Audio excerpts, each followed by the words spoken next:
Hi guys, welcome to Study Couch. तो आज हम बात करेंगे एसएससी, सीजीएल और सीएचएसएल के जो अपकमिंग एग्जाम्स हैं उन सब के लिए जर्नल स्टडीज, चाहे वो हिस्ट्री हो, पॉलिटी हो, ज्योग्राफी, एनवायरनमेंट, इस सब से रिलेटेड जो मोस्ट इंपॉर्टेंट एमसीक्यूज हैं उन सब के पार्ट फर्स्ट के बारे में, इसके जो बाकी पार्ट्स हैं वो भी अपकमिंग डेज में स्टडी काउच के चैनल पे आपको मिल जाएंगे। और ये सारे एमसीक्यूज एज ऑलवेज हिंदी और इंग्लिश दोनों मीडियम में आप सबके लिए अवेलेबल होंगे।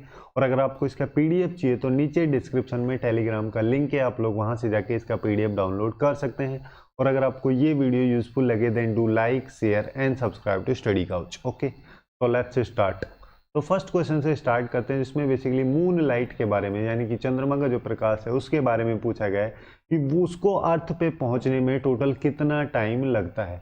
यहाँ पे इंपॉर्टेंट चीज ये है कि जो मून है वो खुद लाइट एमिट नहीं करता है। यहाँ पे सन से क्या होता है, सन से जो लाइट है वो अर्थ पे भी आती है और मून पे भी आती है, और सन से जो लाइट मून पे जाती है, मून के द्वारा उसी लाइट को रिफ्लेक्ट करके अर्थ पे भेजा जाता है, जिसको अर्थ पे पहुंचने में अराउंड 1.26 सेकेंड का टाइम लगता है।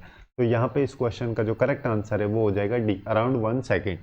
अब नेक्स्ट क्वेश्चन की बात करते हैं, जिसमें बेसिकली राज्यसभा के जो मेंबर्स होते हैं, जिनको कि एमपी यानी कि मेंबर ऑफ पार्लियामेंट भी हम बोलते हैं, ये किन के द्वारा इनको इलेक्ट किया जाता है। तो राज्यसभा के जो मेंबर्स होते हैं, जैसे स्टेट्स की जो लेजिस्लेटिव असेंबलीज होती है, जिनको विधानसभा हम बोलते हैं, उनके जो इलेक्टेड मेंबर्स होते हैं उनके द्वारा जो राज्यसभा के मेंबर्स हैं उन सबको इलेक्ट किया जाता है। उसके अलावा जो यूनियन टेरिटरीज हैं उनकी भी जो लेजिस्लेटिव असेंबली, उनके मेंबर्स जो इलेक्टेड मेंबर्स हैं उनके द्वारा भी राज्यसभा के मेंबर्स को यहाँ पे इलेक्ट किया जाता है। बट यहाँ पे यूनियन टेरिटरी के बारे में नहीं दिया गया है और ओनली भी नहीं लगाया गया है, तो हमारे यहाँ पे करेक्ट आंसर सी हो जाएगा कि जो इलेक्टेड मेंबर्स हैं विधानसभा के, उन सब के द्वारा जो राज्यसभा के मेंबर्स हैं उन सबको इलेक्ट किया जाता है। अब नेक्स्ट क्वेश्चन की बात करते हैं, जिसमें बेसिकली एक बुक के बारे में पूछा गया है, जिसका नाम है the scope of happiness, A personal memoir, जिसको 1979 में लिखा गया था। इसके राइटर कौन है? तो इसके राइटर हैं विजय लक्ष्मी थी, ठीक है, जो 1953 में इंडिया के जो फर्स्ट प्राइम मिनिस्टर थे मिस्टर पंडित जवाहरलाल नेहरू जी, उनकी एक सिस्टर थी जिनका नाम था विजय लक्ष्मी, जो कि फर्स्ट वुमन बनी थी जिनके द्वारा कैबिनेट पोस्ट को होल्ड किया गया था, कैबिनेट पोस्ट पे वो रही थी। उसके साथ साथ 1953 में ही वो फर्स्ट वुमेन प्रेसिडेंट बनी थी यूएनजीए की, यानी कि यूनाइटेड नेशंस की जो जनरल असेंबली है उसकी वो फर्स्ट प्रेसिडेंट बनी थी, जिनका नाम है विजय लक्ष्मी पंडित। तो यहाँ पे इस क्वेश्चन का जो करेक्ट आंसर है वो हो जाएगा सी। अब नेक्स्ट क्वेश्चन की बात करते हैं, जिसमें बेसिकली धूपगढ़ के बारे में पूछा गया। धूपगढ़ जो कि मध्य प्रदेश की सबसे ऊंची चोटी, हाईएस्ट पीक है, यहाँ पे ये पूछा गया कि धूपगढ़ है किस रेंज में लोकेटेड है, विंध्यन रेंज में, अजंता रेंज में, सतपुरा में या फिर मैकाल रेंज में। धूपगढ़ जो है वो महादेव हिल्स जो हैं, जो कि मध्य प्रदेश में एक रेंज है जिसको सतपुरा रेंज के नाम से जाना जाता है, वहाँ पे एक हिल्स है जिसको महादेव हिल्स बोलते हैं। वहाँ का जो हाईएस्ट पॉइंट है या हाईएस्ट पीक जो है उसको धूपगढ़ बोला जाता है, जो कि मध्य प्रदेश में है। तो यहाँ पे इस क्वेश्चन का जो करेक्ट आंसर है वो हो जाएगा सी। अब नेक्स्ट क्वेश्चन की बात करते हैं। नेक्स्ट क्वेश्चन में बेसिकली यहाँ पे ये पूछा गया, जैसे स्टेट्स की जो लेजिस्लेटिव असेंबलीज होती हैं, स्टेट की जो विधानसभाज होती हैं इंडिया में, उनके जो मैक्सिमम स्ट्रेंथ होती है मेंबर्स की, मतलब एमएलए जो है वो कितने हो सकते हैं मैक्सिमम, उसके बारे में यहाँ पे पूछा गया है। तो लेजिस्लेटिव असेंबलीज की जो स्टेट्स की होती हैं उनके जो मेंबर्स की लिमिट होती है वो 500 मैक्सिमम होती है और मिनिमम 60 होती है। उसके अलावा कुछ एक्सेप्शंस भी है, जैसे 3 स्टेट्स को लेके एक्सेप्शंस हैं यहाँ पे, सिक्किम को लेके जिसमें 32 होती है मिनिमम, और गोवा जो है वहाँ पे 40 सीट्स हैं, और जो मिजोरम है वहाँ पे भी 40 हैं। तो यहाँ पे इन 3 को हटा के जनरली जो स्टेट्स की लेजिस्लेटिव असेंबलीज हैं वहाँ पे मैक्सिमम लिमिट 500 होती है और मिनिमम लिमिट 60 होती है। तो यहाँ पे इस क्वेश्चन का जो करेक्ट आंसर है वो हो जाएगा ए। अब नेक्स्ट क्वेश्चन की बात करते हैं कि स्वदेशी जो है उसका रेजोल्यूशन किस कांग्रेस सेशन में, इंडियन नेशनल कांग्रेस की यहाँ पे बात की जा रही है, उसके किस सेशन में, किस अधिवेशन में स्वदेशी रेजोल्यूशन को अडॉप्ट किया गया था। तो एक सेशन हुआ था 1905 में, 1905 में, जिसको बनारस सेशन भी बोलते हैं। उस सेशन में जो ब्रिटिश गुड्स वगैरह जो थी, ब्रिटिश की जो चीज़ें थी, उन सबको बॉयकॉट करने का एक रेजोल्यूशन रखा गया था। पास नहीं हुआ था, बट उसके बाद में 1 साल बाद में फिर नेक्स्ट सेशन जब इंडियन नेशनल कांग्रेस का होता है, जिसको हेड किया गया था, जिसके प्रेसिडेंट थे दादा भाई नौरोजी। तो दादा भाई नौरोजी के टाइम पे 1906 में जो कलकत्ता में सेशन हुआ था, इसमें 4 रेजोल्यूशंस को पास किया गया था। एक तो था सेल्फ गवर्नमेंट का, दूसरा बॉयकॉट मूवमेंट का, तीसरा स्वदेशी का, और चौथा नेशनल एजुकेशन का। तो यहाँ पे इस क्वेश्चन का जो करेक्ट आंसर है वो हो जाएगा डी, कलकत्ता सेशन। अब नेक्स्ट क्वेश्चन की बात करते हैं कि ओशन एसिडिफिकेशन जो है उसके लिए कौन सी gas, sulphur dioxide, carbon dioxide, nitric oxide और ओजोन, इनमें से कौन सी गैस जो है ओशन एसिडिफिकेशन के लिए रिस्पॉन्सिबल होती है, किसकी वजह से ओशन एसिडिफिकेशन होता है, जिसको कि हम महासागर का अम्लीकरण भी बोलते हैं। तो जनरली होता है कि जैसे जो भी फैक्ट्रीज हैं या फिर जैसे लिविंग ऑर्गेनिजम्स जो हैं, उन सब के रेस्पिरेशन से या फिर कंबशन से जो CO2 है वो एमिट होती है, जिसको कार्बन डाइऑक्साइड बोला जाता है। जब ये CO2 ओशन के वाटर में डिसॉल्व होती है, तो वहाँ पे जो वाटर का फॉर्मूला क्या होता है, केमिकल H2O और CO2, ये दोनों जब मिलती हैं तो ये बेसिकली H2CO3 बनाती है, जिसको कि कार्बोनिक एसिड बोलते हैं, जिसकी वजह से जो अम्लीकरण या फिर एसिडिफिकेशन जो है उसकी कंसंट्रेशन ओशन के पानी में बढ़ जाती है, और उसी को ही जो ओशन एसिडिफिकेशन है उसका नाम दिया जाता है। तो मेनली यहाँ पे CO2 रिस्पॉन्सिबल होती है। तो इस क्वेश्चन का जो करेक्ट आंसर है वो हो जाएगा बी। अब नेक्स्ट क्वेश्चन की बात करते हैं। यहाँ पे एक आदमी के बारे में पूछा गया, इंडिया के प्लास्टिक मैन के नाम से किन को जाना जाता है, दीपक पेंटल, राजगोपालन वासुदेवन, या फिर प्रफुल्ल सामंतरा, या भगत पूरन सिंह। तो एक प्रोफेसर थे जिनका नाम राजगोपालन वासुदेवन, जो कि केमिस्ट्री के प्रोफेसर और मदुराई में। तो वहाँ पे जो उनके द्वारा बेसिकली हुआ कि जैसे प्लास्टिक वेस्ट जो होता है उसको किस तरीके से रीयूज किया जा सके, उसके बारे में काफ़ी अच्छी डिस्कवरी उनके द्वारा की गई थी। इस वजह से ही उनको इंडिया के प्लास्टिक मैन के नाम से जाना जाता है। तो यहाँ पे इस क्वेश्चन का जो करेक्ट आंसर है वो हो जाएगा बी। अब नेक्स्ट क्वेश्चन की अगर हम बात करें तो यहाँ पे पूछा गया है कोरिंगा वाइल्ड लाइफ सेंचुरी के बारे में। जो कोरिंगा की वाइल्ड लाइफ सेंचुरी है वो किस स्टेट में लोकेटेड है, अरुणाचल प्रदेश, वेस्ट बंगाल, झारखंड और मणिपुर। तो ये जो वाइल्ड लाइफ सेंचुरी है कोरिंगा की, ये बेसिकली वाइल्ड लाइफ सेंचुरी तो है ही, इसके साथ साथ एक एस्चुरी भी है जो कि आंध्र प्रदेश में लोकेटेड है, जिसका टोटल एरिया की अगर हम बात करें तो अराउंड 250 स्क्वायर किलोमीटर का इसका एरिया है। और ये काफ़ी फेमस मैनग्रोव फॉरेस्ट के लिए है। यहाँ पे ये इंडिया की सेकंड लार्जेस्ट स्ट्रेच है जहाँ पे मैनग्रोव फॉरेस्ट पाए जाते हैं। यहाँ पे मैनग्रोव ट्रीज की जो स्पीसीज हैं अराउंड 24 स्पीसीज यहाँ पे पाई जाती है। उसके अलावा 120 के आसपास में बर्ड्स की स्पीसीज भी यहाँ पे पाई जाती है। तो इस क्वेश्चन का यहाँ पे जो करेक्ट आंसर है वो हो जाएगा ए। अब नेक्स्ट क्वेश्चन की बात करते हैं कि जो फर्स्ट जैन काउंसिल जो हुई थी वो कहाँ पे हुई थी, पावापुरी, पाटलिपुत्र, या फिर जिम्बिका ग्राम, या वैशाली। तो फर्स्ट जैन काउंसिल जो कि 3rd सेंचुरी थी, 3rd BC सेंचुरी के स्टार्टिंग में ही ये हुई थी पाटलिपुत्र में, जिसको कराया गया था स्थूलबाहु के द्वारा। और यहाँ पे जैसे दो पुराण जो थी पुरानी उसको रिप्लेस किया गया था 12 अंगाज के द्वारा। तो यहाँ पे इस क्वेश्चन का जो करेक्ट आंसर है वो हो जाएगा बी, पाटलिपुत्र। अब नेक्स्ट क्वेश्चन की बात करते हैं। नेक्स्ट क्वेश्चन में यहाँ पे पूछा गया कि जो स्टार्स होते हैं, जो तारे होते हैं, उनमें ज़्यादातर कौन कौन सी गैसेज या कौन कौन से एलिमेंट्स होते हैं। तो स्टार्स जो होते हैं बेसिकली गैस की जो एक्सप्लोडिंग बॉल के रूप में हम इसको कंसिडर कर सकते हैं कि गैस की वो एक्सप्लोडिंग बॉल टाइप की होती हैं, जो मोस्टली हाइड्रोजन और हीलियम से मिलके बनी होती हैं। और जब ये हाइड्रोजन और हीलियम की ये जो कि जैसे ये स्टार है तो इसके कोर में ये पाए जाते हैं, तो यहाँ पे जब इनकी बर्निंग होती है हाइड्रोजन हीलियम की, इसकी वजह से ही जो स्टार्स होते हैं उनमें शाइनिंग आती है, उनमें चमक होती है। तो यहाँ पे इस क्वेश्चन का जो करेक्ट आंसर है वो हो जाएगा बी। अब नेक्स्ट क्वेश्चन की बात करते हैं जिसमें राजमन्नार कमेटी के बारे में पूछा गया। राजमन्नार कमेटी जिसको 1969 में अपॉइंट किया गया था कि स्टेट के द्वारा, तो किस स्टेट के द्वारा इसको अपॉइंट किया गया? तो तमिलनाडु की जो स्टेट गवर्नमेंट थी उसके द्वारा 1969 में 3 मेंबर्स की एक कमेटी बनाई गई थी, जिससे कि जो सेंट्रल स्टेट के रिलेशंस हैं उन सबको देखा जा सके, उन सब पे जो क्वेश्चन चल रहे थे उन सबको अच्छी तरीके से एग्जामिन किया जा सके। और इसके चेयरमैन थे डॉक्टर PV राजमन्नार। इस वजह से ही इस कमेटी को राजमन्नार कमेटी के नाम से जाना जाता है। तो यहाँ पे इस क्वेश्चन का जो करेक्ट आंसर है वो हो जाएगा बी। अब नेक्स्ट क्वेश्चन की बात करते हैं। नेक्स्ट क्वेश्चन में यहाँ पे ओसीटिया के बारे में पूछा गया है। ओसीटिया जो है एक विवाद का पॉइंट है, एक कंटेंशन का पॉइंट है दो कंट्रीज के बीच में। तो किन दो कंट्रीज के बीच में ये एक कंटेंशन का पॉइंट है? ये जो ओसीटिया है ये बेसिकली जो ग्रेटर कॉकासस माउंटेन जो है वहाँ पे ये लोकेटेड है, दोनों साइड में उस माउंटेन के। यहाँ पे ओसिटियंस रहते हैं और यहाँ की जो लैंग्वेज है उसको ओसिटियन लैंग्वेज के नाम से जाना जाता है। ये बेसिकली जो रीजन है रसिया और जॉर्जिया जो है उन दोनों के बीच में एक विवाद का पॉइंट है या कंटेंशन का पॉइंट है। तो यहाँ पे इस क्वेश्चन का जो करेक्ट आंसर है वो हो जाएगा सी।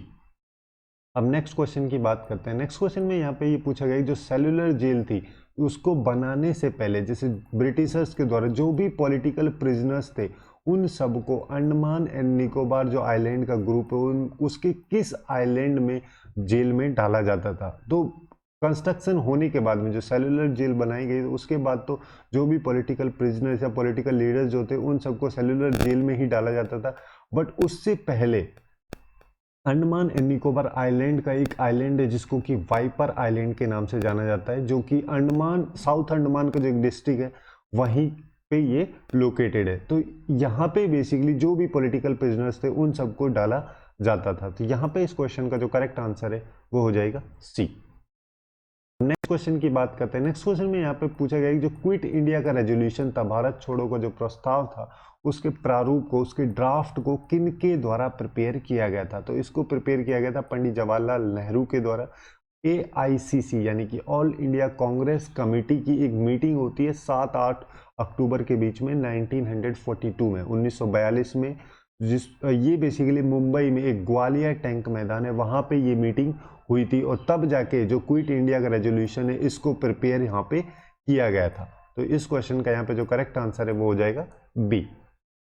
अब नेक्स्ट क्वेश्चन की बात करते हैं। नेक्स्ट क्वेश्चन में यहाँ पे वियना कन्वेंशन के बारे में पूछा गया। वियना कन्वेंशन जिसका मेन मोटिव है जो ओजोन लेयर है जो कि धीरे धीरे उसका क्षरण जो हो रहा है, उसमें डिप्लेशन जो हो रहा है उसको प्रोटेक्ट करने के लिए इस कन्वेंशन को लाया गया था। तो इसको किस ईयर में अडॉप्ट किया गया था? तो वियना का जो ये कन्वेंशन है जो कि एक बेसिकली मल्टीलैटरल एनवायरमेंटल अग्रीमेंट है, मतलब कि कई सारी कंट्रीज के द्वारा एनवायरमेंटल को पोजीशंस को अच्छा बनाने के लिए, एनवायरनमेंट को अच्छा बनाने के लिए इस एग्रीमेंट को बनाया गया था। इस एग्रीमेंट को अडॉप्ट किया गया था 1985 में 1985 में, और उसके बाद में 1988 में 3 साल बाद में ये लागू होता है। तो यहाँ पे इस क्वेश्चन का जो करेक्ट आंसर है वो हो जाएगा बी। अब नेक्स्ट क्वेश्चन की बात करते हैं। जो प्रेसिडेंट रूल है या फिर जिसको राष्ट्रपति शासन या स्टेट इमरजेंसी भी हम बोलते हैं, उसको इम्पोज करने के लिए, उसको लगाने के लिए किसकी अप्रूवल की जरूरत होती है? क्या वो काउंसिल ऑफ मिनिस्टर्स की होती है या फिर लोकसभा, राज्यसभा या फिर दोनों हाउसेस पार्लियामेंट के? तो जब भी प्रेसिडेंट का रूल किसी स्टेट में किसी पर्टिकुलर रीजन में इम्पोज किया जाता है तो उससे पहले जो पार्लियामेंट के दोनों हाउसेज हैं, लोकसभा जिसको कि लोअर हाउस भी बोलते हैं, राज्यसभा जिसको कि अपर हाउस के नाम से जाना जाता है, इन दोनों से अप्रूवल लिया जाता है। और ये अप्रूवल का जो पीरियड होता है 2 महीने का होता है। 2 महीने के भीतर, मतलब नोटिस इशू करने से 2 महीने के भीतर इन दोनों हाउसेज से अप्रूवल लिया जाना चाहिए, तभी जाके ये प्रेसिडेंट रूल जो है ये इम्पोज हो पाता है। तो यहाँ पे इस क्वेश्चन का जो करेक्ट आंसर है वो हो जाएगा डी। अब नेक्स्ट क्वेश्चन की बात करते हैं। नेक्स्ट क्वेश्चन में यहाँ पे कीर्त अर्जुन ये जो बुक है या उसके लेखक के बारे में, उसके ऑथर के बारे में यहाँ पे पूछा गया किन के द्वारा इसको लिखा गया। कीर्त अर्जुन है जिसका इंग्लिश में मतलब होता है अर्जुन एंड द माउंटेन। कभी कभी इस तरीके से भी पूछा जाता है कि अर्जुन एंड द माउंटेन के नाम से कौन सी बुक को रेफर किया जाता है, किस बुक को उस नाम से भी जाना जाता है? तो वो बुक है कीर्त अर्जुनी है। तो इसको 6th सेंचुरी में लिखा गया था। एक संस्कृत पोइट थे जिनका नाम था भारवी, उनके द्वारा लिखा गया था। तो यहाँ पे इस क्वेश्चन का जो करेक्ट आंसर है वो हो जाएगा ए। अब नेक्स्ट क्वेश्चन की बात करते हैं जिसमें बेसिकली NGT यानी कि नेशनल ग्रीन ट्रिब्यूनल के बारे में पूछा गया। जो नेशनल ग्रीन ट्रिब्यूनल जब बनाए गए थे तो उस टाइम पे इसका फर्स्ट चेयरपर्सन कौन रहे थे, पहले अध्यक्ष इसके कौन थे? तो ये जो नेशनल ग्रीन ट्रिब्यूनल है इनको 2010 में बनाया गया था, क्योंकि जो इंडिया के कॉन्स्टिट्यूशन है उसका एक फंडामेंटल राइट है आर्टिकल 21, उसके अंडर भी बोला जाता है कि जो इंडियन सिटीजन्स हैं उन सबको एक हेल्थी एनवायरनमेंट स्टेट के द्वारा प्रोवाइड किया जाना चाहिए। तो इस वजह से ही बेसिकली जो नेशनल ग्रीन ट्रिब्यूनल्स हैं इन सबको इस्टेब्लिश किया गया था। और जब फर्स्ट टाइम इसको इस्टेब्लिश किया गया था तो जो जस्टिस लोकेश्वर सिंह पंता जो हैं, इनके द्वारा इसकी चेयरमैनशिप रखी गई थी, मतलब इनके द्वारा इसको चेयर किया गया था फर्स्ट टाइम। तो इस क्वेश्चन का जो करेक्ट आंसर है यहाँ पे हो जाएगा बी। अब नेक्स्ट क्वेश्चन की बात करते हैं। नेक्स्ट क्वेश्चन में यहाँ पे फाइनेंशियल इमरजेंसी के बारे में पूछा गया है, जिसको वित्तीय आपातकाल भी बोलते हैं, कि जो वित्तीय आपातकाल या फाइनेंशियल इमरजेंसी जो है कितने पीरियड के लिए, ज़्यादा से ज़्यादा कितने पीरियड के लिए ये लगाई जा सकती है। तो जो इंडियन कॉन्स्टिट्यूशन है उसमें बेसिकली ये बोला जाता है कि जो फाइनेंशियल इमरजेंसी जो है वो पार्लियामेंट के दोनों हाउसेस यानी कि लोकसभा और राज्यसभा से अप्रूव होनी चाहिए, और यहाँ पे ये कंटिन्यू रहती है इंडेफिनिटली, मतलब कि ये अनिश्चित पीरियड के लिए चलती रहती है, और इसको बेसिकली रिवोक करना पड़ता है, मतलब इसको हटाना पड़ता है। तो यहाँ पे इसकी मैक्सिमम लिमिट कुछ नहीं होती है। तो यहाँ पे इस क्वेश्चन का जो करेक्ट आंसर है वो हो जाएगा डी।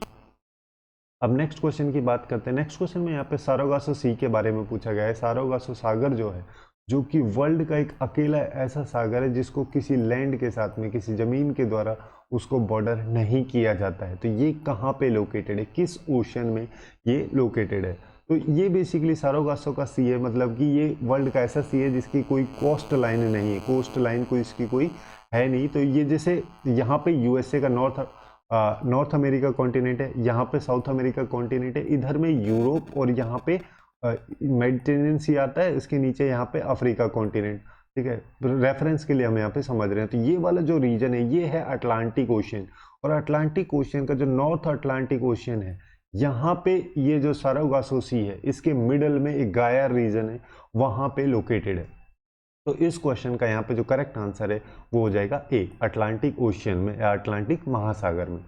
अब नेक्स्ट क्वेश्चन की बात करते हैं। नेक्स्ट क्वेश्चन में यहाँ पे कुछ अफ्रीकन कंट्रीज दी गई हैं, जैसे कि नाइजीरिया, बुर्किना फासो, चाड या फिर अल्जीरिया। इनमें से पूछा गया है कि जो नियामे है वो इन कंट्रीज में से किस कंट्री की कैपिटल है। तो नियामे जो है वो नाइजीर, जो कि अफ्रीकन कंट्री है, इसकी कैपिटल है। और ये बेसिकली नाइजीर जो नाम इसको दिया गया था, नाइजीर जो बेसिकली यहाँ पे नाइजीर की जो कंट्री है उसमें एक रिवर बहती है जिसको कि नाइजीर रिवर के नाम से जाना जाता है, उस वजह से इसका नाम यहाँ पे नाइजीर पड़ा था। तो इस क्वेश्चन का यहाँ पे जो करेक्ट आंसर है वो हो जाएगा ए। अब नेक्स्ट क्वेश्चन की बात करते हैं। नेक्स्ट क्वेश्चन में यहाँ पे सॉइल यानी कि मिट्टी के कुछ इंग्रेडिएंट्स के बारे में यहाँ पे ऑप्शंस दिए गए हैं, जैसे मिनरल्स हो गए, एयर हो गया, ऑर्गेनिक मैटर हो गए या फिर वाटर हो गए। तो इनमें से कौन कौन से जो इंग्रेडिएंट्स हैं जो कि सॉइल यानी कि मिट्टी के इंग्रेडिएंट्स होते हैं। तो सॉइल जो है उसमें क्या क्या चीज़ें होती हैं, मिनरल्स होते हैं, उसके अलावा ऑर्गेनिक मेटल्स होते हैं, मतलब कि जैसे मान लो एनिमल कोई भी है अगर वो डिकम्पोज होता है तो उसके मेटल्स होते हैं। उसके अलावा अगर मान लो प्लांट डिकम्पोज होता है तो उसके मेटल्स होते हैं, एयर भी होती है और उसके साथ साथ में वाटर भी यहाँ पे होता है। तो यहाँ पे ये सभी जो हैं करेक्ट हैं, तो हमारा करेक्ट आंसर यहाँ पे डी हो जाएगा। अब नेक्स्ट क्वेश्चन की बात करते हैं कि नंदा डायनेस्टी जो है या फिर नंदा वंश जिसको बोलते हैं, उसको किसके द्वारा एस्टेब्लिश किया गया था, उसके फाउंडर या संस्थापक कौन है। तो 345 बीसी से 329 बीसी तक 329 बीसी के पीरियड में एक किंग आए थे जिनको कि महापद्म नंदा के नाम से जाना जाता था। उनके द्वारा ही जो नंदा डायनेस्टी या नंदा वंश जो है उसको एस्टेब्लिश किया गया था। महापद्म नंदा जिनको कि एक राट के नाम से भी जाना जाता है। तो यहाँ पे इस क्वेश्चन का जो करेक्ट आंसर है वो हो जाएगा ए। अब नेक्स्ट क्वेश्चन की बात करते हैं कि नेक्स्ट क्वेश्चन में यहाँ पे जो कम्युनल अवार्ड्स हैं या फिर सांप्रदायिक पुरस्कार जो हैं उनके अनाउंसमेंट के बारे में पूछा गया कि जब वो अनाउंस किए गए थे तो उस टाइम इंडिया में वायसराय कौन था। तो कम्युनल अवार्ड्स जो थे वो अनाउंस किए गए थे 1932 में, 1932 में 16 अगस्त को। उस टाइम पे ब्रिटिश के प्राइम मिनिस्टर थे रामसे मैकडोनल्ड। और यहाँ पे जो कम्युनल अवार्ड थे इनको इंट्रोड्यूस करने का मेन मकसद था कि जैसे हिंदू, मुस्लिम, सिख और अनटचेबल्स जो थे उनके लिए एक सेपरेट इलेक्टोरेट बनाए जा सके। तो मतलब बेसिकली यहाँ पे फूट डालो राज करो वाली नीति को फिर से अपनाया जा रहा था। और उस टाइम पे इंडिया के जो वायसराय थे वो थे लॉर्ड विलिंगडन। तो यहाँ पे इस क्वेश्चन का जो करेक्ट आंसर है वो हो जाएगा ए। अब नेक्स्ट क्वेश्चन की बात करते हैं। नेक्स्ट क्वेश्चन में यहाँ पे कुछ रीजन्स दिए गए, कुछ एरियाज दिए गए हैं, जैसे कि कुट्टनाड रीजन केरला का, या फिर सौराष्ट्र रीजन कर्नाटक का, या फिर कोरोमंडोल रीजन तमिलनाडु का, या फिर मालाबार रीजन केरला का। तो इनमें से कौन सा जो रीजन है जो इंडिया का सबसे लोएस्ट एल्टीट्यूड पे है। तो यहाँ पे सबसे लोएस्ट एल्टीट्यूड पे जो रीजन है वो है कुट्टनाड का, ठीक है। कुट्टनाड का रीजन जो है जो कि केरला में लोकेटेड है। यहाँ पे जैसे अलपुजा या फिर कोट्टयम डिस्ट्रिक्ट जो है केरला के, उनके द्वारा ही जो कुट्टनाड रीजन है उसको कवर किया जाता है और ये इंडिया का सबसे लोएस्ट पॉइंट है। तो यहाँ पे इस क्वेश्चन का जो करेक्ट आंसर है वो हो जाएगा ए। ये लोएस्ट पॉइंट मतलब यहाँ पे हम एल्टीट्यूड के रेस्पेक्ट में बात कर रहे हैं। अब नेक्स्ट क्वेश्चन की बात करते हैं। नेक्स्ट क्वेश्चन में यहाँ पे पूछा गया कि किस कॉन्स्टिट्यूशनल अमेंडमेंट एक्ट के द्वारा जो हाई कोर्ट्स होते हैं वो बेसिकली 2 स्टेट्स के लिए भी हो सकते हैं या फिर 2 से ज़्यादा स्टेट्स के लिए भी हो सकते हैं, ये किस अमेंडमेंट के द्वारा लाया गया था? इस चीज़ का किसके द्वारा, किस अमेंडमेंट या फिर किस संविधान संशोधन के द्वारा इसको लाया गया था? तो 1956 में 1956 में एक कॉन्स्टिट्यूशनल अमेंडमेंट की जाती है जिसको कि 7th कॉन्स्टिट्यूशनल अमेंडमेंट एक्ट के नाम से भी जाना जाता है। उस टाइम पे जो हाई कोर्ट है उसको इस्टेब्लिश किया गया था कि वो 2 स्टेट्स के लिए भी हो सकता है या फिर 2 से ज़्यादा जो स्टेट्स हैं उन सब के लिए भी हो सकता है। यहाँ पे 2 स्टेट प्लस में यूनियन टेरिटरी भी इंक्लूडेड हो सकती है। तो यहाँ पे जो ये लाया गया था ये 7th कॉन्स्टिट्यूशनल अमेंडमेंट एक्ट के तहत लाया गया था। तो इस क्वेश्चन का जो करेक्ट आंसर है यहाँ पे सी हो जाएगा। अब नेक्स्ट क्वेश्चन की बात करते हैं। नेक्स्ट क्वेश्चन में यहाँ पे पूछा गया जो आयरलैंड है वो किस टाइप के आइलैंड का आर्कीपेलागो है, ठीक है। किस टाइप के आइलैंड यानी कि द्वीप का द्वीप समूह है। आर्कीपेलागो मतलब द्वीप समूह होता है। तो जैसे कि आयरलैंड जो है वो ब्रिटिश आइल्स मतलब कि जैसे ब्रिटिश का जो रीजन है उसके जो छोटे छोटे आइलैंड्स हैं उनमें से ही एक आइलैंड है जिसको कि आयरलैंड के नाम से जाना जाता है, जो बेसिकली नॉर्थ अटलांटिक ओशन में ही लोकेटेड है। तो यहाँ पे इस क्वेश्चन का जो करेक्ट आंसर है वो हो जाएगा ए। और इससे रिलेटेड वीडियो की ये कैसे ब्रिटिश आइल्स का आइलैंड है आपको नीचे डिस्क्रिप्शन में मिल जाएगी, आप लोग वहाँ से जाके चेकआउट कर सकते हैं पूरी डिटेल इन्फॉर्मेशन की यूनाइटेड किंगडम, ब्रिटिश और इंग्लैंड में क्या सब डिफरेंसेस हैं उससे रिलेटेड। और नेक्स्ट क्वेश्चन की अब हम बात करते हैं। नेक्स्ट क्वेश्चन में यहाँ पे ये पूछा गया कि जो हाई कोर्ट्स हैं उसके जजेस की जो ओथ दी जाती है, उनको जो शपथ दिलाई जाती है, उसके बारे में किस आर्टिकल में इंडियन कॉन्स्टिट्यूशन की किस आर्टिकल में बोला गया? तो इंडियन कॉन्स्टिट्यूशन का एक आर्टिकल है जिसको कि आर्टिकल 219 बोला जाता है। उसमें बेसिकली ये बोला जाता है कि कोई भी पर्सन जो हाई कोर्ट के जज है उसके रूप में जब अपॉइंट होता है तो जो स्टेट का जो गवर्नर होता है उसके द्वारा या फिर कोई और पर्सन जिसको कि गवर्नर के द्वारा उस स्टेट के गवर्नर के द्वारा अपॉइंट किया जाता है उनके द्वारा जो हाई कोर्ट के जज हैं उन सबको शपथ दिलाई जा सकती है। तो यहाँ पे इस क्वेश्चन का जो करेक्ट आंसर है वो हो जाएगा डी। अब नेक्स्ट क्वेश्चन की बात करते हैं। नेक्स्ट क्वेश्चन में ये बेसिकली यहाँ पे जाम-ए-जमशेद के बारे में पूछा गया है जो कि काफ़ी फेमस न्यूज़पेपर था। तो इसको किसके द्वारा पब्लिश किया गया था? ये बेसिकली 1800 की बात है। 1831 में एक न्यूज़पेपर चला था जिसको कि जाम-ए-जमशेद के नाम से जाना जाता था। ये वीकली न्यूज़पेपर था जिसको गुजराती में पब्लिश किया जाता था और इसमें एक छोटा सा सेक्शन इंग्लिश का भी होता था। तो बॉम्बे में जो ये जाम-ए-जमशेद था इसको बेसिकली पीएम मोतीवाला के द्वारा 1831 में इस्टेब्लिश किया गया था। तो यहाँ पे फर्स्ट टाइम इसको 1831 में पब्लिश किया गया था पीएम मोतीवाला के द्वारा। तो इस क्वेश्चन का यहाँ पे करेक्ट आंसर जो है वो हो जाएगा ए। अब नेक्स्ट क्वेश्चन की बात करते हैं। नेक्स्ट क्वेश्चन में बेसिकली यहाँ पे पूछा गया जो इंडिविजुअल्स की लाइफ के बारे में 4 आश्रम के बारे में जो बात की जाती है कि ब्रह्मचार्य आश्रम, गृहस्थ आश्रम, वनप्रस्थ आश्रम, संन्यास आश्रम, ये चारों जो आश्रम है इनके बारे में किस उपनिषद में बोला गया है? तो ये जो चारों आश्रम्स हैं इन सब के बारे में बेसिकली बोला गया है जबला या फिर जबाला उपनिषद में। तो इस क्वेश्चन का जो करेक्ट आंसर है यहाँ पे हो जाएगा ए। अब नेक्स्ट क्वेश्चन की बात करते हैं। नेक्स्ट क्वेश्चन में जीटी रोड यानी कि ग्रैंड ट्रंक रोड के बारे में पूछा गया है जो कि साउथ एशिया का काफ़ी पुराना और काफ़ी बड़ा मेजर रोड है। तो ये किन कंट्रीज से पास होता है? तो ये जो रोड है ग्रैंड ट्रंक रोड ये बेसिकली 3 कंट्रीज से पास होता है, इंडिया, पाकिस्तान और बांग्लादेश। तो यहाँ पे इस क्वेश्चन का जो करेक्ट आंसर है वो हो जाएगा सी। अब नेक्स्ट क्वेश्चन की बात करते हैं कि मौर्यन टाइम में, मौर्यन के एम्पायर जब चल रही थी उस टाइम में जो देवतावाद था या फिर देवताध्यक्ष जो है वो किस चीज़ से रिलेटेड है? देवता अध्यक्ष जो है वो किस चीज़ से रिलेटेड है? तो देवता अध्यक्ष जो उस टाइम पे होते थे मौर्यन एम्पायर में ये बेसिकली जैसे रिलीजियस इंस्टीट्यूशंस जो होते थे, मंदिर वगैरह जो भी होते थे, उन सब पे जो भी ड्यूटीज़ वगैरह होती थी उन सबको परफॉर्म करने का जो काम है वो देवता अध्यक्ष के द्वारा किया जाता था। तो यहाँ पे इस क्वेश्चन का जो करेक्ट आंसर है वो हो जाएगा डी।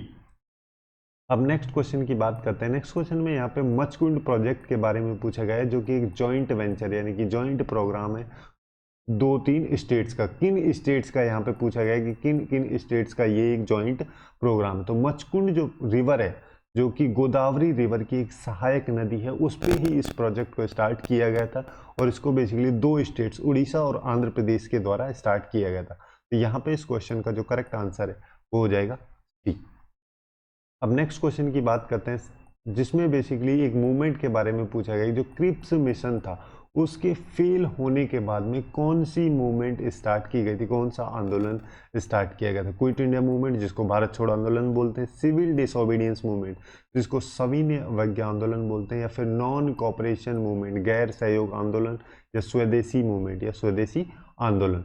तो एक सर स्टैफोर्ड क्रिप्स जो थे उनके द्वारा जो 1942 में एक तो क्रिप्स मिशन लाया गया था, उसके बाद में 1942 में क्या होता है, उनके जो भी प्रपोजल्स लाए गए थे 11 अप्रैल को उनके द्वारा जो भी प्रपोजल्स लाए गए थे उन सबको विड्रॉ कर लिया जाता है। उसके बाद में ही 1942 में ही जो क्विट इंडिया मूवमेंट या फिर जो भारत छोड़ो आंदोलन है उसको जो इंडियन नेशनल कांग्रेस थी उसकी वर्किंग कमेटी के द्वारा पास किया गया था। तो बेसिकली जो क्विट इंडिया मूवमेंट था वो जस्ट इसके बाद में ही स्टार्ट हुआ था। तो यहाँ पे इस क्वेश्चन का जो करेक्ट आंसर है वो हो जाएगा ए। अब नेक्स्ट क्वेश्चन की बात करते हैं। नेक्स्ट क्वेश्चन में यहाँ पे पब्लिक अकाउंट्स कमेटी या फिर लोक लेखा समिति के बारे में पूछा गया है कि उसमें टोटल कितने मेंबर्स होते हैं। तो अभी करंट सिचुएशन की अगर हम बात करें तो पब्लिक अकाउंट्स कमेटी जो है उसमें टोटल 22 मेंबर होते हैं, ठीक है, जिसमें से 15 लोकसभा से होते हैं और 15 राज्यसभा से होते हैं, सॉरी 7 राज्यसभा से होते हैं और 15 लोकसभा से होते हैं। इस तरीके से एक पब्लिक अकाउंट्स कमेटी बनाई जाती है। इसको हर साल पार्लियामेंट के द्वारा यहाँ पे लोगों को इलेक्ट किया जाता है 1 साल के पीरियड के लिए, उसके जो मेंबर्स होते हैं उनमें से ही। तो यहाँ पे इस क्वेश्चन का जो करेक्ट आंसर है वो हो जाएगा बी। अब नेक्स्ट क्वेश्चन की बात करते हैं। नेक्स्ट क्वेश्चन में कई सारे आइलैंड्स यहाँ पे दिए गए हैं जिनको कि वेस्ट से ईस्ट डायरेक्शन में, मतलब कि वेस्ट से ईस्ट डायरेक्शन में हम इनको अरेंज करना है, जैसे कि मिनिकॉय आइलैंड, न्यू मोरे आइलैंड, पंबन आइलैंड या फिर ग्रेट निकोबार आइलैंड। तो अगर हम इंडिया के मैप को देखें, रेफरेंस के लिए हम इस तरीके का मैप बना लेते हैं, ठीक है। यहाँ पे अंडमान एंड निकोबार का रीजन है और ये श्रीलंका है, यहाँ पे लक्षद्वीप है यहाँ वाले रीजन में। तो ये जो मिनिकॉय आइलैंड है ये बेसिकली लक्षद्वीप में है, ठीक है। तो वेस्ट से ईस्ट हमें जाना है, तो सबसे पहले आ गया हमारा मिनिकॉय आइलैंड। तो फर्स्ट नंबर पे मिनिकॉय आइलैंड हो जाएगा।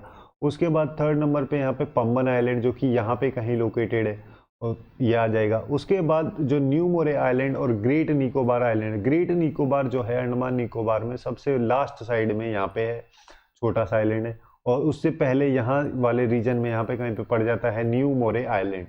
तो अगर हम इनको वेस्ट से ईस्ट में देखें तो सबसे पहले मिनिकॉय आइलैंड आ जाएगा, उसके बाद पंबन आइलैंड आ जाएगा, फिर उसके बाद न्यू मोरे आइलैंड आएगा और सबसे लास्ट में आ जाएगा ग्रेट निकोबार आइलैंड। तो इस तरीके से इसका जो सीक्वेंस हो जाएगा 1 3 2 4। और correct answer will B A. Next question की बात करते हैं। नेक्स्ट क्वेश्चन में बेसिकली यहाँ पे ये पूछा गया जो सुप्रीम कोर्ट के जजेस हैं जब वो रिटायर हो जाते हैं तो उनके बाद किस टाइप का इंस्टीट्यूशन में वो अपना वर्क कंटिन्यू कर सकते हैं। रिटायरमेंट के बाद के बारे में यहाँ पे बात की जा रही है। क्या वो सुप्रीम कोर्ट में ही काम कर सकते हैं, हाई कोर्ट में, या फिर दोनों में, या फिर किसी में भी नहीं। तो इंडियन कॉन्स्टिट्यूशन में एक आर्टिकल है, आर्टिकल 124 124, उसके अंदर बेसिकली ये बोला जाता है कि कोई भी पर्सन जो सुप्रीम कोर्ट का जज रह चुका है या फिर रह रहा है, मतलब उसके पास सुप्रीम कोर्ट के जज का जो ऑफिस है वो रिटायर होने के बाद में इंडिया की जो पूरी टेरिटरी है उसके अंदर कहीं पे भी जो कोई भी कोर्ट वगैरह में ये अपनी जो सर्विसेज हैं ये सब नहीं दे सकता है। ऑफिशियली यहाँ पे बात की जा रही है। तो यहाँ पे इस क्वेश्चन का जो करेक्ट आंसर है वो हो जाएगा डी, कि वो कहीं पे भी काम नहीं कर सकता है, ना सुप्रीम कोर्ट में ना हाई कोर्ट में। अब नेक्स्ट क्वेश्चन की बात करते हैं। नेक्स्ट क्वेश्चन में यहाँ पे गल्फ ऑफ मन्नार के बारे में पूछा गया है। मन्नार की खाड़ी का जो बायोस्फीयर रिजर्व उसके बारे में 2 स्टेटमेंट दिए गए हैं। पहला दिया गया है कि जो लक्काडीव सी है उसका ही ये बायोस्फीयर रिजर्व एक पार्ट है जो कि इंडियन ओशन में लोकेटेड है और यहाँ पे मैनग्रोव्स पाए जाते हैं। तो कुछ इस तरीके से इंडिया का जो मैप है वो होता है और यहाँ पे श्रीलंका वाला जो रीजन है और यहीं पे ये वाला जो रीजन है यहाँ पे है गल्फ ऑफ मन्नार और यहीं पे ये जो गल्फ ऑफ मन्नार का बायोस्फीयर रिजर्व कुछ इस तरीके का यहाँ पे बना होता है। और यहाँ पे ये जो बाकी रीजन है ये बेसिकली इंडियन ओशन है और यहाँ पे एक सी है जिसको कि लक्काडीव सी के नाम से जाना जाता है। तो ये जो लक्काडीव सी है इसका ही एक पार्ट है छोटा सा जिसको कि gulf of Mannar biosphere reserve बोलते हैं। ये दोनों एक जगह पे ही आते हैं, मतलब ऐसा हम समझ सकते हैं और वैसे तो जनरली दोनों इंडियन ओशियन के रीजन में है और यहाँ पे मैन ग्रुप्स जो हैं वो काफ़ी पाए जाते हैं। उसके साथ साथ जो यूनेस्को की जो मैप है यानी कि मैन एंड बायोस्फीयर रिजर्व का जो प्रोग्राम है उसकी लिस्ट में भी जो गल्फ ऑफ मन्नार का बायोस्फीयर रिजर्व है ये लोकेटेड है। इसका कुछ पार्ट श्रीलंका में भी सिचुएटेड है। तो यहाँ पे दोनों स्टेटमेंट सही हो जाएंगे, तो हमारा करेक्ट आंसर हो जाएगा यहाँ पे सी। अब नेक्स्ट क्वेश्चन की बात करते हैं। नेक्स्ट क्वेश्चन में हुएन सेंग के बारे में पूछा गया है कि जब ये इंडिया विजिट किया गया था इनके द्वारा तो किस रूलर के कोर्ट में इनके द्वारा विजिट किया गया था। तो उस टाइम पे जब ये इंडिया आए थे हुएन सेंग जो कि एक चाइनीज पिलग्रिम थे, इनके द्वारा बेसिकली हर्षवर्धन का जो पीरियड था उसमें ये आए थे और वहीं पे जो उनका कोर्ट था उसमें ही इनके द्वारा खुद की प्रेजेंटेशन वगैरह दी गई थी। तो यहाँ पे इस क्वेश्चन का जो करेक्ट आंसर है वो हो जाएगा ए, हर्षवर्धन। अब नेक्स्ट क्वेश्चन की बात करते हैं। नेक्स्ट क्वेश्चन में यहाँ पे डेमोग्राफिक गैप के बारे में पूछा गया है कि जो डेमोग्राफिक गैप होता है, जनसांख्यिकी अंतर जो है वो किन के बीच का डिफरेंस है। तो बेसिकली जितने बर्थ होते हैं, ठीक है, जो बर्थ रेट होती है और जो डेथ रेट होती है उन दोनों के बीच का जो डिफरेंस है उसको ही डेमोग्राफिक या जनसांख्यिकी अंतर के नाम से जाना जाता है। तो यहाँ पे इस क्वेश्चन का जो करेक्ट आंसर है वो हो जाएगा ए। अब नेक्स्ट क्वेश्चन की बात करते हैं। नेक्स्ट क्वेश्चन में यहाँ पे दादा भाई नौरोजी के बारे में पूछा गया कि दादा भाई नौरोजी के द्वारा 1866 में 1866 में ये जो 4 ऑप्शन दिए गए इनमें से कौन सी ऑर्गेनाइजेशन एस्टेब्लिश की गई थी? East India association, servants of Indian society या इंडियन एसोसिएशन या फिर इंडिया हाउस लंदन। तो 1865 से पहले 1866 से पहले 1865 में जो दादा भाई नौरोजी थे और उनके साथ साथ में डब्ल्यू.सी. बनर्जी भी जो थे उन दोनों के द्वारा लंदन में एक सोसाइटी इस्टेब्लिश की गई थी जिसको लंदन इंडिया सोसाइटी का नाम दिया गया था। उसके एक साल बाद ही जो दादा भाई नौरोजी थे उनके द्वारा एक ईस्ट इंडिया एसोसिएशन भी इस्टेब्लिश की गई थी। यहाँ पे उनका मेन काम ये था कि जो ईस्ट इंडिया एसोसिएशन था उसका मेन मोटिव ये था कि जो ब्रिटिश जो लोग थे, नॉर्मल पीपल वहाँ के जो थे, उन सब के सामने जो इंडिया के फेवर में अपनी वॉइस रेज की जाए जिससे कि उनका सपोर्ट वहां पे मिल सके। तो यहाँ पे इस क्वेश्चन का जो करेक्ट आंसर है वो हो जाएगा ए, ईस्ट इंडिया एसोसिएशन। अब नेक्स्ट क्वेश्चन की बात करते हैं। नेक्स्ट क्वेश्चन में बेसिकली यहाँ पे वी.ए. स्मिथ यानी कि विंसेंट ए. स्मिथ जो थे जिनके द्वारा एक एंशिएंट इंडिया के किंग थे उनको इंडियन नेपोलियन का नाम दिया गया था। तो उनके बारे में यहाँ पे पूछा गया जो इंडियन नेपोलियन के नाम से किस किंग को जाना जाता है एंशिएंट पीरियड में। तो एक हिस्टोरियन थे जिनका नाम था विंसेंट ए. स्मिथ। जब वो उनके द्वारा ही बेसिकली इंडिया में जो समुद्रगुप्त थे उनकी जो पॉलिसी थी वॉर की या फिर किस तरीके से वो कॉन्क्वेस्ट करते थे, किस तरीके से वो जीतते थे, उनकी मतलब मेनली जो ब्रेवरी जो थी या फिर जनरलशिप जो थी उन सबको देखते हुए उनको नेपोलियन ऑफ इंडिया या फिर इंडियन नेपोलियन का जो टाइटल है विंसेंट ए. स्मिथ के द्वारा दिया गया था। यहाँ पे इस क्वेश्चन का जो करेक्ट आंसर है वो हो जाएगा ए। अब नेक्स्ट क्वेश्चन की बात करते हैं। नेक्स्ट क्वेश्चन में यहाँ पे कई सारे हिल स्टेशंस दिए गए हैं जैसे कि मसूरी, अराकू वैली, ऊटी या फिर पाटिनटॉप। तो इन सारे जो हिल स्टेशन है इनको हमें नॉर्थ से साउथ डायरेक्शन, ऊपर से नीचे की डायरेक्शन में अरेंज करना है। तो अगर हम इस तरीके से देखें तो सबसे ऊपर यहाँ पे जम्मू कश्मीर होता है। जम्मू कश्मीर में ही ये जो हिल स्टेशन है एक उसका नाम है पाटिनटॉप। उससे अगर हम जम्मू कश्मीर से थोड़ा नीचे आते हैं तो उत्तराखंड आता है। उत्तराखंड में एक जो मसूरी है वो हिल स्टेशन है। उसके बाद अराकू वैली जो हिल स्टेशन है ये आंध्र प्रदेश में है जो कि यहाँ पे कहीं होगा। उसके बाद ऊटी जो है तमिलनाडु में है जो कि एकदम नीचे होगा। तो इस तरीके से इनका सीक्वेंस होगा, मतलब सबसे ऊपर पाटिनटॉप हो जाएगा जो कि जम्मू कश्मीर में है। उसके बाद सेकंड नंबर पर मसूरी आ जाएगा जो कि उत्तराखंड में है और थर्ड नंबर पे ये अराकू वैली आ जाएगा जो कि आंध्र प्रदेश में है और लास्ट नंबर पे ऊटी आ जाएगा जो कि तमिलनाडु में है। तो इस तरीके से इसका सीक्वेंस जो हो जाएगा वो हो जाएगा 4 1 2 3। तो करेक्ट आंसर विल बी ए।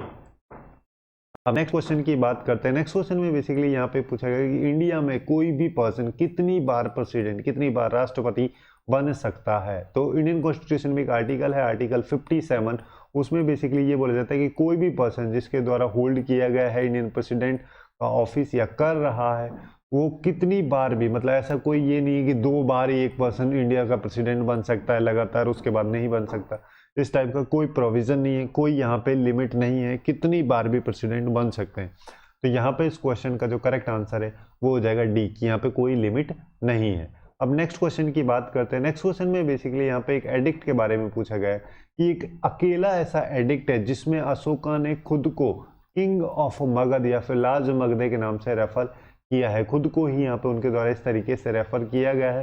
तो वो किस एडिक्ट में रेफर किया गया था? माइनर रॉक एडिक्ट ऑफ मासी, या फिर क्वींस एडिक्ट, या फिर बबरू एडिक्स, या फिर धौली पिलर एडिक्स। तो जो बबरू एडिक्स हैं, जो कि मौर्यन एम्पायर जो थे अशोका, उनके द्वारा खुद को वहाँ पे पियादासी लजा मगधे, मतलब कि पियादासी या फिर किंग ऑफ मगध के नाम से खुद को वहाँ पे रेफर किया गया है। और इस एडिक्ट में ही उनके द्वारा जो बुद्धा में उनकी जो फेथ थी, बुद्ध में जो उनकी फेथ थी, या फिर धम्म में या संघ जो है, उन सब चीज़ों में उनकी जो फेथ थी उसको भी वहाँ पे स्टेट किया गया है। तो यहाँ पे इस क्वेश्चन का जो करेक्ट आंसर है वो हो जाएगा सी, बबरू एडिक्ट। अब नेक्स्ट क्वेश्चन की बात करते हैं। नेक्स्ट क्वेश्चन में यहाँ पे दोनों घाट्स, ईस्टर्न घाट और वेस्टर्न घाट के बारे में पूछा गया है। जैसे कि इस तरीके से कुछ होता है, तो यहाँ पे वेस्टर्न घाट्स होती है, यहाँ पे ईस्टर्न घाट्स होती है। ईस्टर्न घाट जो कि काफ़ी डिसकंटिन्यूस रेंजेस होती है, वेस्टर्न घाट जो है वो पूरी तरीके से कंटिन्यूस रेंज है, जो कि ऊपर से चलते हुए नीचे आती है, तो चौड़ी से सुकड़ी होती हुई चलती है। और जब ये दोनों घाट्स कहीं पे मिलती हैं, ये बेसिकली तमिलनाडु में मिलती है, वहाँ पे एक हिल्स है जिसको कि नीलगिरी हिल्स के नाम से जाना जाता है। तो यहाँ पे इस क्वेश्चन का जो करेक्ट आंसर है वो हो जाएगा सी। अब नेक्स्ट क्वेश्चन की बात करते हैं। नेक्स्ट क्वेश्चन में यहाँ पे कोणार्क टेम्पल या कोणार्क का, जिसको सन टेम्पल के नाम से भी जाना जाता है, उसके बारे में पूछा गया कि इनमें से ये जो गंगाज या पल्लवाज या चंडेल या चोलाज, इनमें से किस डायनेस्टी, किस वंश के द्वारा, किस राजवंश के द्वारा इसको एस्टेब्लिश किया गया था, किस टेम्पल को बनाया गया था? तो जो ये सन टेम्पल है कोणार्क का, इसको 1250 एडी में बनाया गया था।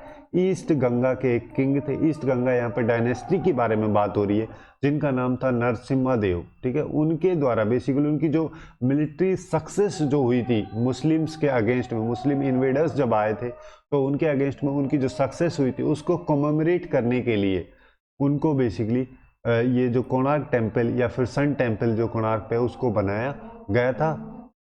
तो यहाँ पे इस क्वेश्चन का जो करेक्ट आंसर है वो हो जाएगा ए। अब नेक्स्ट क्वेश्चन की बात करते हैं। नेक्स्ट क्वेश्चन में यहाँ पे पूछा गया जो ट्रांस हिमालयन रिवर है वो इनमें से कौन सी है? गंगा, यमुना, इंदुस या फिर रवि। तो बेसिकली जैसे जो रिवर्स हैं इंडिया में, उनको मेनली हिमालय के आसपास की जो रीजन्स हैं वहाँ पे दो तरीके से उन रिवर्स को डिफाइन किया जाता है, दो तरीके से उनको कैटेगराइज किया जाता है। एक तो किया जाता है ट्रांस हिमालयन रिवर और दूसरा किया जाता है Himalayan river. Trans Himalayan river मतलब कि जो हिमालय है उसके पीछे से जो स्टार्ट हो रही पहले से ही, जैसे कि इंदुस हो गया, सतलुज हो गई या फिर ब्रह्मपुत्र रिवर होगी। उसके अलावा जो हिमालयन रिवर है जो कि हिमालय से ओरिजिनेट होती है, हिमालय से स्टार्ट होती है, उन रिवर्स को हिमालयन रिवर बोला जाता है, जैसे गंगा, यमुना और इनकी जो भी ट्रिब्यूटरी या फिर सहायक नदी है। तो यहाँ पे इस क्वेश्चन का जो करेक्ट आंसर है वो हो जाएगा सी। ट्रांस हिमालयन रिवर जो है वो इंदुस है, इंदुस के अलावा सतलुज और ब्रह्मपुत्र भी है। अब नेक्स्ट क्वेश्चन की बात करते हैं। नेक्स्ट क्वेश्चन में बेसिकली यहाँ पे पूछा गया जो वैदिक इंडिया का पीरियड था, वैदिक भारत का जो पीरियड था, उस टाइम पे विपाशा नाम से किस रिवर को जाना जाता था? तो कई सारी इंपॉर्टेंट रिवर थी वैदिक पीरियड में, जैसे कि काबुल जो रिवर थी उसको कूबा के नाम से जाना जाता था, कुर्रुम जो रिवर थी उसको कुर्मू रिवर के नाम से, और श्रीवास्तु या सुवास्तु के नाम से स्वात रिवर को जाना जाता था, और पंचखोरा रिवर के नाम से गौरी को जाना जाता था। इंदुस रिवर का जो नाम है वो बेसिकली वैदिक पीरियड में सिंधु था, और सोहन रिवर जो है उसको सुसोमा रिवर के नाम से जाना जाता था, या हारो रिवर जो है उसको अर्जिगिया रिवर के नाम से जाना जाता था। उसके साथ साथ जैसे विपाशा जो है उसको बेसिकली पहले बियास रिवर के नाम से जाना जाता था, और जो सतलुज रिवर है, सॉरी बियास रिवर जो है उसको पहले विपाशा के नाम से जाना जाता था, और जो सतलुज रिवर है उसको पहले तुतुधरी के रिवर के नाम से जाना जाता था। उसके अलावा जैसे चिनाब रिवर है उसको पहले असिकनी रिवर के नाम से जाना जाता था। वैदिक पीरियड की यहाँ पे बात की जा रही है। और रवि रिवर जो है उसको पहले परुशनी रिवर के नाम से जाना जाता था। तो यहाँ पे इस क्वेश्चन का जो करेक्ट आंसर है वो हो जाएगा सी। अब नेक्स्ट क्वेश्चन की बात करते हैं। नेक्स्ट क्वेश्चन में बेसिकली आरएनपी यानी कि राजबरी नेशनल पार्क के बारे में पूछा गया है कि जो राजबरी नेशनल पार्क है किस स्टेट में लोकेटेड है? नागालैंड, राजस्थान, उड़ीसा, त्रिपुरा। तो जो राजबरी नेशनल पार्क है ये बेसिकली एक वाइल्ड लाइफ सेंचुरी में लोकेटेड है, जिस वाइल्ड लाइफ सेंचुरी का नाम है कृष्णा वाइल्ड लाइफ सेंचुरी। ये जो वाइल्ड लाइफ सेंचुरी है ये त्रिपुरा में लोकेटेड है, और यहाँ पे जो राजबरी नेशनल पार्क है इस वाइल्ड लाइफ सेंचुरी के अंदर ही है, जिसके द्वारा 31 स्क्वायर किलोमीटर का जो एरिया है वो कवर किया जाता है। तो यहाँ पे इस क्वेश्चन का जो करेक्ट आंसर है वो हो जाएगा डी। अब नेक्स्ट क्वेश्चन की बात करते हैं। नेक्स्ट क्वेश्चन में बेसिकली यहाँ पे ये पूछा गया कि किस कॉन्स्टिट्यूशनल अमेंडमेंट के द्वारा जो NCBC है यानी कि national commission for backward class जो है उसका स्टेटस दिया गया था। तो 2018 में 2018 में एक अमेंडमेंट की गई थी इंडियन कॉन्स्टिट्यूशन में जिसका नंबर था 102nd कॉन्स्टिट्यूशनल अमेंडमेंट एक्ट। उसके तहत जो NCBC यानी कि national commission for backward class जो है उसका स्टेटस यहाँ पे कन्फर्ड किया गया था। और इसके साथ साथ एक नया आर्टिकल 338B भी यहाँ पे इंट्रोड्यूस किया गया था, इंसर्ट किया गया था इंडियन कॉन्स्टिट्यूशन में, जिसके द्वारा जो national commission for backward class है वो प्रोवाइड कराई गई थी। तो यहाँ पे इस क्वेश्चन का जो करेक्ट आंसर है वो हो जाएगा सी। अब नेक्स्ट क्वेश्चन की बात करते हैं। नेक्स्ट क्वेश्चन में यहाँ पे कई सारे ग्लेशियर्स दिए गए हैं। तो जैसे कि सियाचिन का ग्लेशियर हो गया, गंगोत्री का हो गया, या फिर बारासिगरी हो गया, या फिर रथोंग हो गया। तो इन सारे ग्लेशियर्स को ईस्ट से वेस्ट डायरेक्शन में हमें अरेंज करना है। तो ईस्ट से अगर हम वेस्ट चलते हैं तो यहाँ से जैसे इंडिया का कुछ इस टाइप का मैप होता है, तो यहाँ से हम स्टार्ट करेंगे। तो यहाँ पे सबसे पहले आता है सिक्किम, ठीक है। तो सिक्किम में एक ग्लेशियर है जिसको कि रथोंग ग्लेशियर बोला जाता है। तो सबसे पहले हमारे पास में ये आ जाएगा। उसके बाद में आता है उत्तराखंड, यहाँ पे आ जाएगा, ठीक है। उत्तराखंड में एक ग्लेशियर है जिसको कि गंगोत्री ग्लेशियर बोला जाता है। उसके बाद थोड़ा सा और अगर हम इधर चलते हैं, हिमाचल प्रदेश आता है, वहीं पे एक ग्लेशियर है जिसको कि बारासिगरी ग्लेशियर बोला जाता है। उसके बाद में थोड़ा सा और ऊपर साइड में हम चलते हैं तो वहाँ पे जम्मू कश्मीर आता है, वहाँ पे है ये सियाचिन ग्लेशियर। तो बेसिकली इसका जो सीक्वेंस होगा, सबसे पहले आ जाएगा फोर्थ, फिर आएगा सेकंड गंगोत्री जो कि उत्तराखंड में है, थर्ड नंबर पर आ जाएगा बारासिगरी जो कि हिमाचल प्रदेश में है, और लास्ट नंबर पर आ जाएगा सियाचिन जो कि जम्मू कश्मीर में है। तो यहाँ पे करेक्ट सीक्वेंस हो जाएगा 4 2 3 1।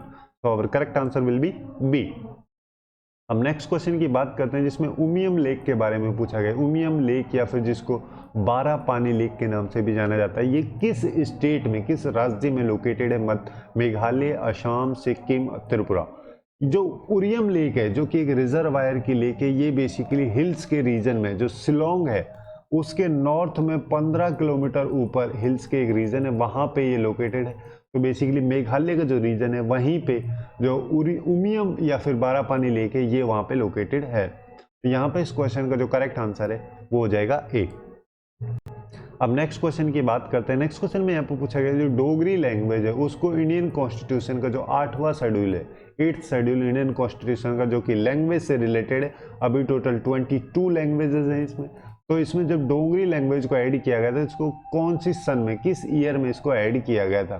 तो 2003 में एक अमेंडमेंट की जाती है इंडियन कॉन्स्टिट्यूशन में जिसको कि 92nd कॉन्स्टिट्यूशनल अमेंडमेंट एक्ट बोला जाता है। उसके तहत 4 लैंग्वेज होती है, उन सबको जो 8th शेड्यूल है उसके अंदर ऐड किया गया था। 4 लैंग्वेज में, जैसे पहली थी बोडो, दूसरी डोगरी या फिर जिसको डोंगरी भी बोला जाता है, और एक थी मैथिली या फिर जिसको मैथिली भी बोला जाता है, और फोर्थ थी संथाली। तो इन चारों लैंग्वेजेस को इंडियन कॉन्स्टिट्यूशन में 2003 में 92nd कॉन्स्टिट्यूशनल अमेंडमेंट एक्ट के तहत ऐड किया गया था। तो यहाँ पे इस क्वेश्चन का जो करेक्ट आंसर है वो हो जाएगा सी। अब नेक्स्ट क्वेश्चन की बात करते हैं। नेक्स्ट क्वेश्चन में बेसिकली यहाँ पे पूछा गया राइस बॉल ऑफ इंडिया के नाम से किस रीजन को जाना जाता है? तो इंडिया में जैसे आंध्र प्रदेश का जो रीजन है, या फिर उसके साथ साथ जो कृष्णा गोदावरी रिवर जो है उनका जो डेल्टा रीजन है, उस पूरे रीजन को राइस बॉल ऑफ इंडिया के नाम से जाना जाता है।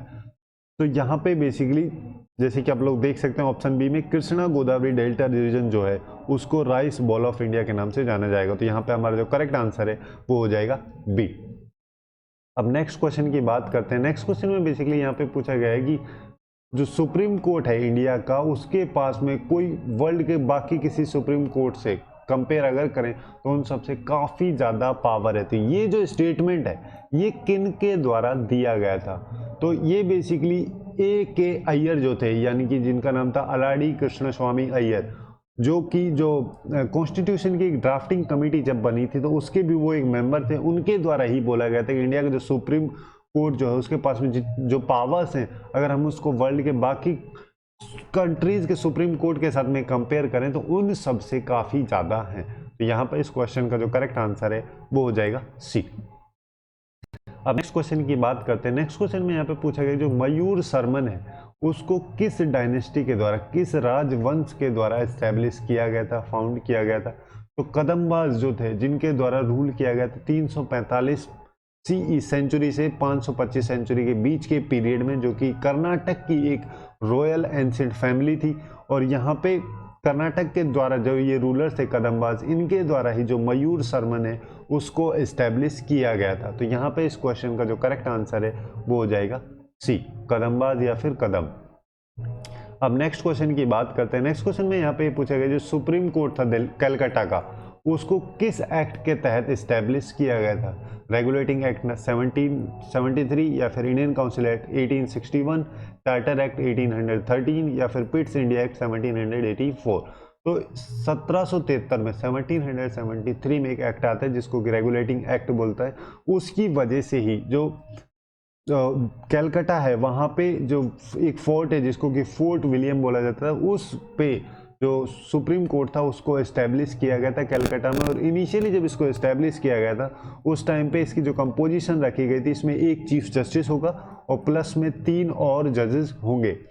और जो इसके फर्स्ट जज बने थे वो थे सर एलिजा एम्फे, ठीक है, उनके द्वारा फर्स्ट टाइम जो सुप्रीम कोर्ट के जज चीफ जस्टिस थे उसकी पोजीशन को लिया गया था। तो यहाँ पे इस क्वेश्चन का जो करेक्ट आंसर है वो हो जाएगा ए।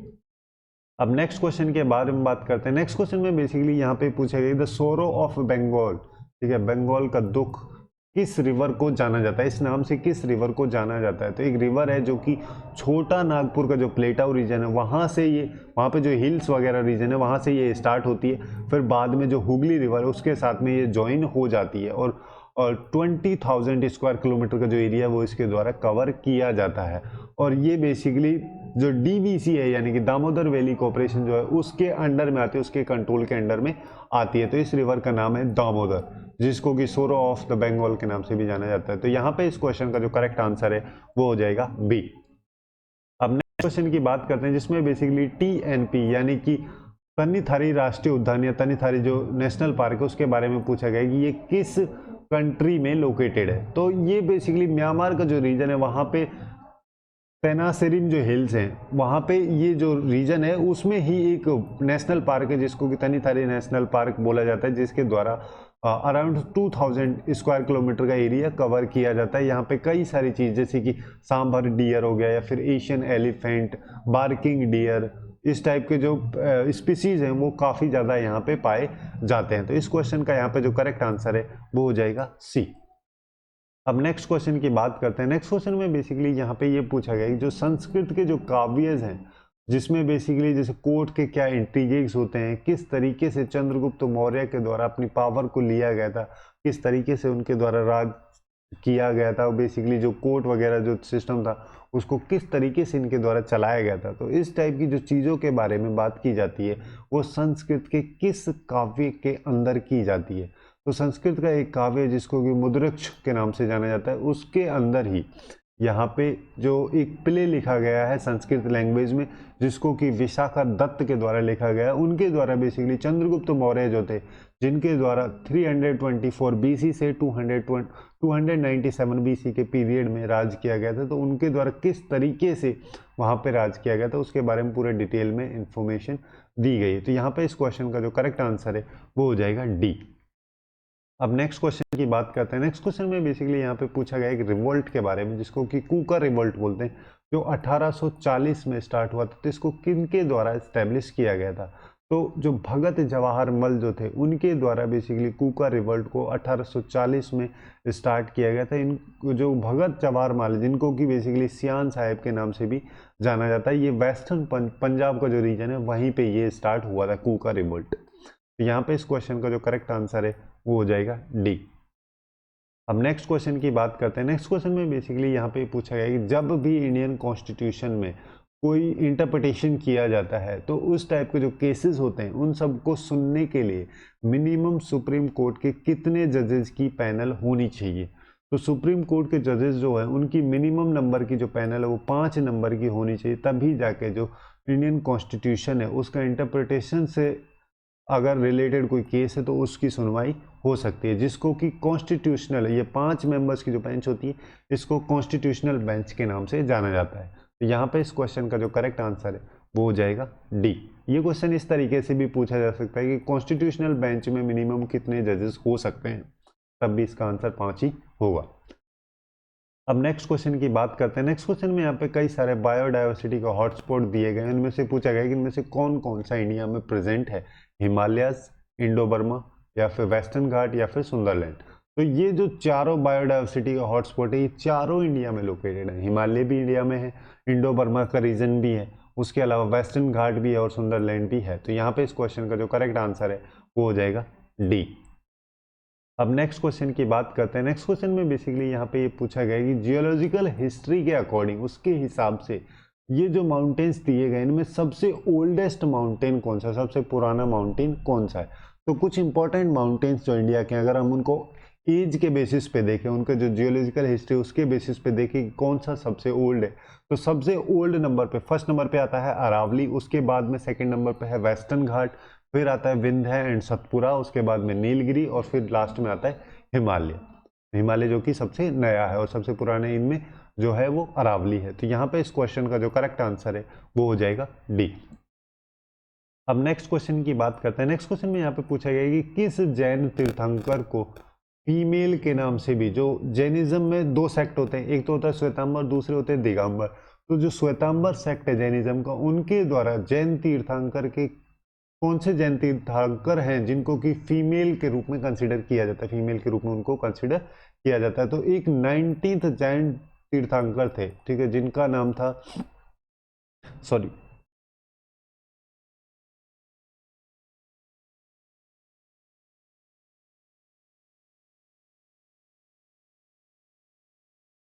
अब नेक्स्ट क्वेश्चन की बात करते हैं। नेक्स्ट क्वेश्चन में बेसिकली यहाँ पे एक जैन तीर्थंकर के बारे में पूछा गया है। जैनिज्म जो है उसमें बेसिकली होते क्या, दो सेक्ट होते हैं, एक तो श्वेतांबर होता है, एक दिगंबर होता है। तो श्वेतांबर सेक्ट जो है उनके लोगों के द्वारा किस जैन तीर्थंकर को फीमेल कंसिडर किया जाता है।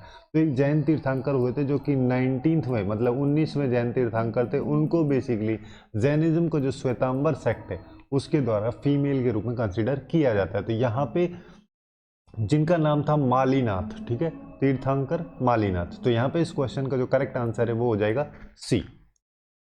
अब नेक्स्ट क्वेश्चन के बारे में बात करते हैं। नेक्स्ट क्वेश्चन में यहाँ पे बेसिकली सेकेंडरी पॉल्यूटेंट्स के बारे में पूछा गया है, जिनको द्वितीय प्रदूषक भी हम बोलते हैं, कि जैसे ओजोन हो गया, बेंजीन हो गया, सल्फर डाइऑक्साइड या फिर कार्बन मोनोऑक्साइड, इनमें से कौन सी गैस जो है वो सेकेंडरी पॉल्यूटेंट होती है। तो पॉल्यूटेंट क्या होता है, मतलब प्रदूषक जो होते हैं वो जनरली दो टाइप के होते हैं। एक तो होता है प्राइमरी, ठीक है, प्राइमरी मतलब कि जो डायरेक्टली सोर्स से निकलते हैं, जैसे कि कार्बन मोनोऑक्साइड हो गया, कार्बन डाइऑक्साइड हो गया, सल्फर डाइऑक्साइड हो गया, या फिर बेंजीन हो गया।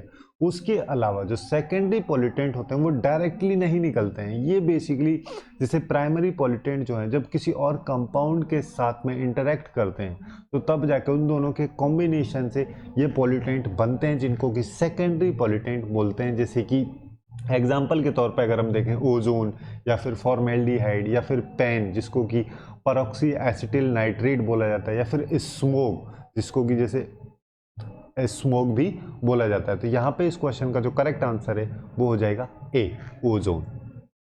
अब नेक्स्ट क्वेश्चन की बात करते हैं। नेक्स्ट क्वेश्चन में बेसिकली यहाँ पे नवद टोली के बारे में पूछा गया है। नवद टोली जो कि मध्य प्रदेश के वेस्टर्न रीजन में लोकेटेड है, ये किस कल्चर की साइट है, बनास कल्चर या फिर कायथा कल्चर, मालवा कल्चर या फिर जॉर्वे कल्चर। तो बनास कल्चर जो था, जो कि 2600 BC से 1900 BC के बीच के पीरियड में ये काफ़ी सारे रीजन में, मतलब कि जो राजस्थान का साउथ ईस्ट रीजन है, उदयपुर साइड वाले जो रीजन है वहाँ पे ये पाया जाता था। उसके अलावा जो क्याथा कल्चर था जो कि 2100 BC से 2000 BC के बीच के पीरियड था, ये बेसिकली काय था जो कि चंबल वाला जो रीजन है मध्य प्रदेश में, वहाँ पे ये कल्चर पाया जाता था। और जो मालवा कल्चर है जो कि 1700 BC से 1400 BC के बीच के पीरियड का है, ये बेसिकली नवद टोली में जो कि मध्य प्रदेश के वेस्टर्न साइड में, वहाँ पे काफ़ी इंपॉर्टेंट इस कल्चर को लेके ये साइट है जिसका नाम है नवद टोली। उसके अलावा एक और कल्चर है जिसको कि हम जॉर्वे कल्चर बोलते हैं, जो कि 1400 BC से 700 BC के पीरियड का था। यहाँ पे बेसिकली जो पुणे है उसके पास में चंदौली जो जगह है या फिर इनाम गांव जो जगह है, यहाँ पे ये जो जॉर्वे कल्चर है ये काफ़ी पाया जाता था। तो यहाँ पे इस क्वेश्चन का जो करेक्ट आंसर है वो हो जाएगा सी। अब नेक्स्ट क्वेश्चन की बात करते हैं। नेक्स्ट क्वेश्चन में यहाँ पे कई सारे नेशनल पार्क दिए गए, जैसे बटन आइलैंड नेशनल पार्क, या फिर Mount Harriet national park, Mouling national park, या फिर वंदूर मरीन नेशनल पार्क। तो यहाँ पे पूछा गया कि अंडमान एंड निकोबार का जो आइलैंड है वहाँ पे इन नेशनल पार्क्स में से कौन सा नेशनल पार्क लोकेटेड नहीं। तो बटन आइलैंड जो नेशनल पार्क है वो बेसिकली अंडमान निकोबार आइलैंड के बटन आइलैंड पे है। माउंट हैरियट नेशनल पार्क भी अंडमान निकोबार आइलैंड में है। उसके अलावा जो वंदूर मरीन नेशनल पार्क है वो भी अंडमान एंड निकोबार आइलैंड में है।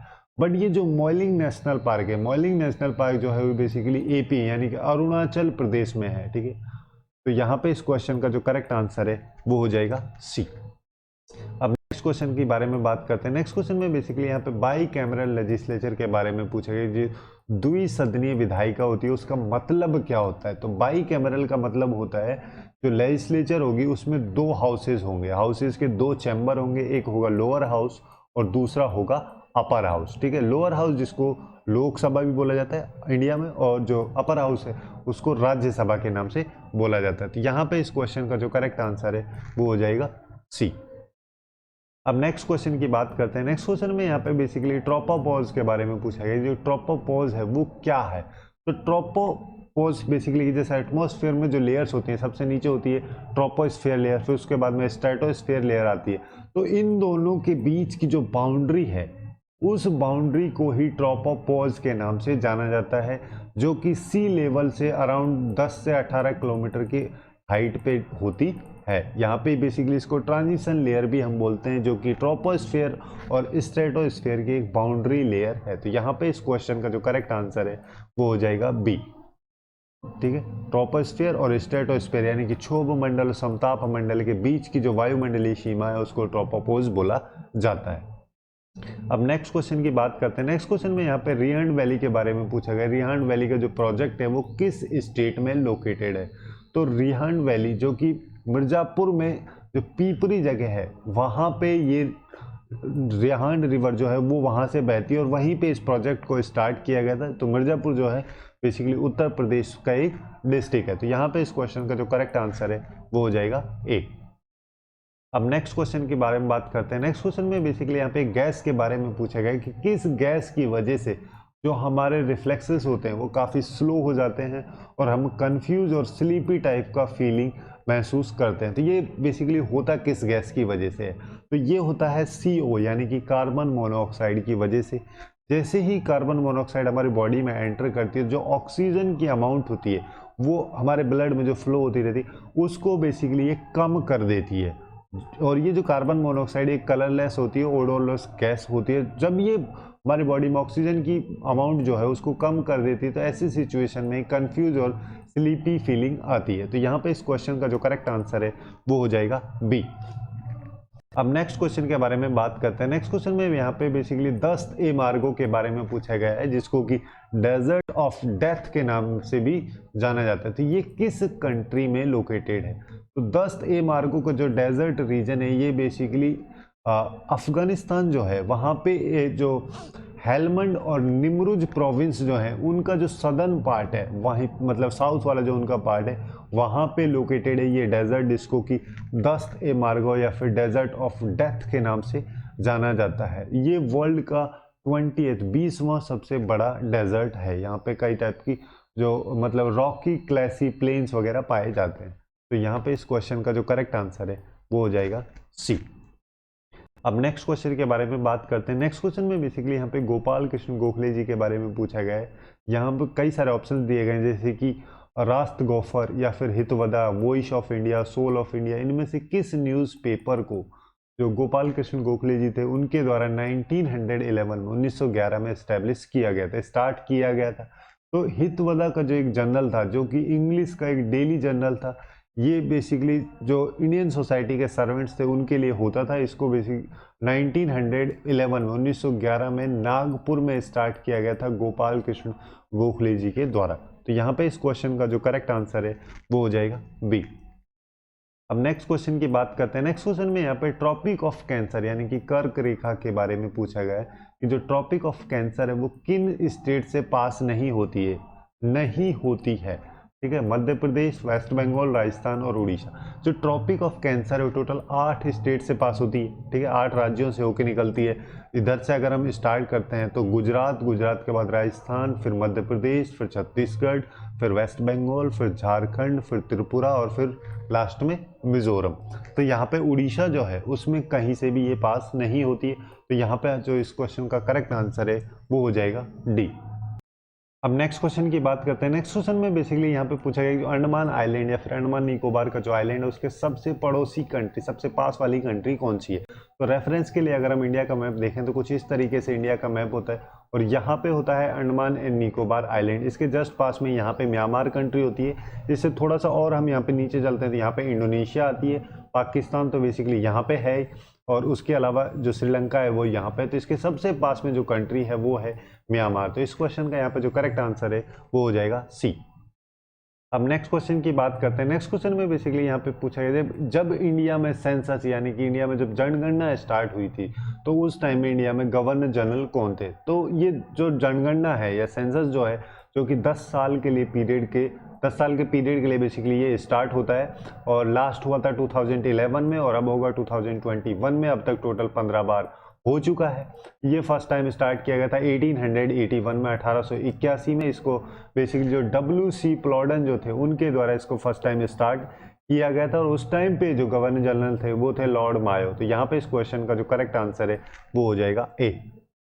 अब नेक्स्ट क्वेश्चन की बात करते हैं। नेक्स्ट क्वेश्चन में बेसिकली यहाँ पे कश्मीरी स्टैग के बारे में पूछा गया है कि कश्मीरी स्टैग जिसको कि हंगुल के नाम से भी जाना जाता है उसका IUCN का स्टेटस क्या है। क्या वो एंडेंजर्ड है, थ्रेटन्ड है, क्रिटिकली एंडेंजर्ड या फिर नियर थ्रेटन्ड है।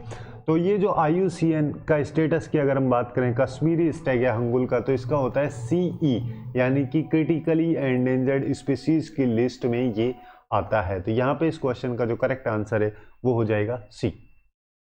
अब नेक्स्ट क्वेश्चन की बात करते हैं। नेक्स्ट क्वेश्चन में बेसिकली यहाँ पे बजट के बारे में पूछा गया जो जनरल बजट और रेलवे बजट जो है उन दोनों को किस ईयर में सेपरेट किया गया था। 1924-25, 27-28, 30-31, 33-34। तो 1921 उस 1921 से पहले होता क्या था कि जो जनरल बजट था या रेलवे बजट जो था उनको कंबाइंडली रिप्रेजेंट किया जाता था। बट 1921 में एक कमेटी आती है जिसको कि एक्वर्थ कमेटी के नाम से जाना जाता है। उसके द्वारा ही यहाँ पर रिकमेंडेशन दी गई कि जो जनरल बजट है उसको रेलवे बजट या रेल बजट से सेपरेट किया जाना चाहिए। उसके बाद में 1924-25 में 1924-25 में जो जनरल बजट और रेलवे बजट जो था वो दोनों सेपरेट किए गए थे। और अभी आप ही हम करंट सिचुएशन की बात करें तो 2017 में 2017 में ये जो रेलवे बजट और जनरल बजट है वापस से इनको इंक्लूड किया गया। दोनों अब एक साथ ही रिप्रेजेंट किए जाते हैं पार्लियामेंट में। तो यहाँ पे इस क्वेश्चन का जो करेक्ट आंसर है वो हो जाएगा ए। अब नेक्स्ट क्वेश्चन की बात करते हैं। नेक्स्ट क्वेश्चन में बेसिकली यहाँ पे कई सारे नाम दिए गए जैसे विश्वामित्र, अत्रि या फिर ग्रेट समुद्र, वशिष्ठ और भारद्वाज। तो इनमें से जो ये सारे लोग हैं किस एज से रिलेटेड हैं, पैलियोलिथिक, नियोलिथिक, ऋग्वेदिक या फिर मौर्यन। तो ये सारे जो लोग हैं बेसिकली जो ऋग्वेदिक एज है या फिर जिसको ऋग्वेदिक युग के नाम से जाना जाता है उस टाइम पे ही ये सारे लोग होते थे। तो यहाँ पे इस क्वेश्चन का जो करेक्ट आंसर है वो हो जाएगा सी। अब नेक्स्ट क्वेश्चन की बात करते हैं। नेक्स्ट क्वेश्चन में बेसिकली यहाँ पे प्रीएम्बल्स के बारे में पूछा गया कि इंडियन कॉन्स्टिट्यूशन में जो प्रीएम्बल यानी कि प्रस्तावना जो है उसमें किस टाइप की लिबर्टी के बारे में मेंशन नहीं है, किस टाइप की लिबर्टी के बारे में वहाँ पे बात नहीं की जाती है। तो जो इंडियन कॉन्स्टिट्यूशन का प्रीएम्बल है वहाँ पे 5 टाइप की जो लिबर्टीज हैं उनके बारे में बात की जाती है जैसे कि liberty of thought, liberty of expression, liberty of belief, liberty of faith and belief. तो यहाँ पे इसके बारे में भी की जाती है, इसके बारे में भी की जाती है, इसके बारे में भी की जाती है। बट इकोनॉमिक जो लिबर्टी है इसके बारे में कोई मेंशन इंडियन कॉन्स्टिट्यूशन के प्रीएम्बल में नहीं है। तो यहाँ पे इस क्वेश्चन का जो करेक्ट आंसर है वो हो जाएगा सी। अब नेक्स्ट क्वेश्चन की बात करते हैं जिसमें बेसिकली नाटमोक के बारे में पूछा गया है जिसको कि National Atlas and Thematic Mapping Organisation के नाम से जाना जाता है। इसका मेन काम क्या होता है कि जैसे जो भी एटलस होते हैं या फिर जो भी मैप्स होते हैं डिफरेंट थीम्स के जो कि नेशनल इंपॉर्टेंस के लिए काफ़ी ज़्यादा यूजफुल है, उन सारे मैप्स को कंपाइल करने का, उन सारे मैप्स को पब्लिश करने का जो काम है वो नाटमो का है, National Atlas and Thematic Mapping Organisation का, जो कि कोलकाता में लोकेटेड है। तो यहाँ पे इस क्वेश्चन का जो करेक्ट आंसर है वो हो जाएगा ए। अब नेक्स्ट क्वेश्चन की बात करते हैं। नेक्स्ट क्वेश्चन में बेसिकली यहाँ पे अर्थ के बारे में पूछा गया। अर्थ का जो एटमॉस्फेयर है, अर्थ का जो वायुमंडल है, उसमें कितने पार्ट्स में उसको डिवाइड किया गया है, ये बेसिकली यहाँ पे पूछा गया है। तो अर्थ का जो एटमॉस्फेयर है उसको मेनली 5 पार्ट्स में डिवाइड किया जाता है। जैसे कि सबसे नीचे यहाँ पे स्टार्ट होता है, यहाँ पे जैसे ये यहाँ पे ये वाला रीजन है, अगर हम इसको अर्थ मान लें तो इससे सबसे ऊपर में स्टार्ट होता है ट्रोपोस्फेयर, फिर उसके बाद में स्ट्रेटोस्फेयर, फिर उसके बाद में आता है मेसोस्फेयर, फिर आता है आयनोस्फेयर और उसके बाद में लास्टली आता है एक्सोस्फेयर। तो इस तरीके से जो अर्थ का एटमॉस्फेयर है उसको डिवाइड किया जाता है। तो यहाँ पे इस क्वेश्चन का जो करेक्ट आंसर है वो हो जाएगा डी। अब नेक्स्ट क्वेश्चन की बात करते हैं। नेक्स्ट क्वेश्चन में बेसिकली यहाँ पे पूछा गया जो भी टैक्स वगैरह या फिर ट्रिब्यूट्स वगैरह का जो कलेक्शन किया जाता था लेटर वैदिक पीरियड में, तो उस टाइम पे किन के द्वारा ये जो कलेक्शन था ये किया जाता था। तो लेटर वैदिक पीरियड में जो भी टैक्स वगैरह का, ट्रिब्यूट्स वगैरह का जो कलेक्शन था, जो कि कंपलसरी वगैरह भी होता था, उस सब को कलेक्ट करने का जो ऑफिसर का काम होता था, उस ऑफिसर को संग्रही के नाम से जाना जाता था। तो यहाँ पे इस क्वेश्चन का जो करेक्ट आंसर है वो हो जाएगा ए। अब नेक्स्ट क्वेश्चन की बात करते हैं। नेक्स्ट क्वेश्चन में बेसिकली यहाँ पे नेशनल हाईवे के बारे में पूछा गया है कि एक नेशनल हाईवे, एक एनएच है जिसको कि शेर शाह सूरी मार्ग के नाम से जाना जाता है। तो यहाँ पे किस एनएच के बारे में बात की जा रही है? तो शेर शाह सूरी मार्ग जो कि दिल्ली से अमृतसर का एक नेशनल हाईवे है जिसको कि NH1 भी बोला जाता है, उसको ही शेर शाह सूरी मार्ग के नाम से रेफर किया जाता है। तो यहाँ पे इस क्वेश्चन का जो करेक्ट आंसर है वो हो जाएगा ए। अब नेक्स्ट क्वेश्चन की बात करते हैं। नेक्स्ट क्वेश्चन में बेसिकली यहाँ पे ये पूछा गया जो ईस्टर्न और वेस्टर्न सीज जो हैं जिनके बारे में किस ब्राह्मणा में या किस उपनिषद में बात की जाती है। जो पूर्वी या फिर पश्चिमी समुद्र जो है उनके बारे में मेंशन की गई थी सतपथा ब्राह्मणा में, ठीक है। सतपथा ब्राह्मणा जो कि वैष्णविज्म जो है उसको डेवलप करने का काफ़ी उसको सिग्निफिकेंट माना जाता है, और उसमें ही जो ईस्टर्न साइड के सी हैं या फिर वेस्टर्न साइड के जो सी हैं उन सब के बारे में मेंशन की गई है। तो यहाँ पे इस क्वेश्चन का जो करेक्ट आंसर है वो हो जाएगा बी। अब नेक्स्ट क्वेश्चन की बात करते हैं। नेक्स्ट क्वेश्चन में यहाँ पे अराकन योमा के बारे में पूछा गया है कि जो अराकन योमा है जो कि हिमालय की एक एक्सटेंशन है वो किस कंट्री में, किस रीजन में लोकेटेड है। तो अराकन योमा जिसको कि राकीन माउंटेन के नाम से भी जाना जाता है या फिर राकीन उसको भी बोला जाता है। तो ये जो अराकन माउंटेन्स हैं ये बेसिकली म्यांमार में लोकेटेड है। यहाँ पे एक रिवर भी फ्लो होती है जो कि काफ़ी फेमस रिवर है जिसको कि इरावदी रिवर के नाम से जाना जाता है। तो यहाँ पे इस क्वेश्चन का जो करेक्ट आंसर है वो हो जाएगा ए। अब नेक्स्ट क्वेश्चन की बात करते हैं। नेक्स्ट क्वेश्चन में यहाँ पे सेकंड बुद्धिस्ट काउंसिल के बारे में पूछा गया। जब सेकंड बुद्धिस्ट काउंसिल हुई थी तो उसके प्रेसिडेंट कौन थे, किनके द्वारा उसको प्रेसिडाइज किया गया था। तो सेकंड बुद्धिस्ट काउंसिल जो कि बुद्धा की डेथ के 100 साल बाद हुई थी, इसको कंडक्ट कराया गया था किंग कालाशोका के द्वारा, जिसको जो कि वैशाली में हुई थी। वैशाली में 383 BC में हुई थी और उस टाइम इसको प्रेसिडाइज किया गया था मोंग सब्बाकामी के द्वारा। तो यहाँ पे इस क्वेश्चन का जो करेक्ट आंसर है वो हो जाएगा बी।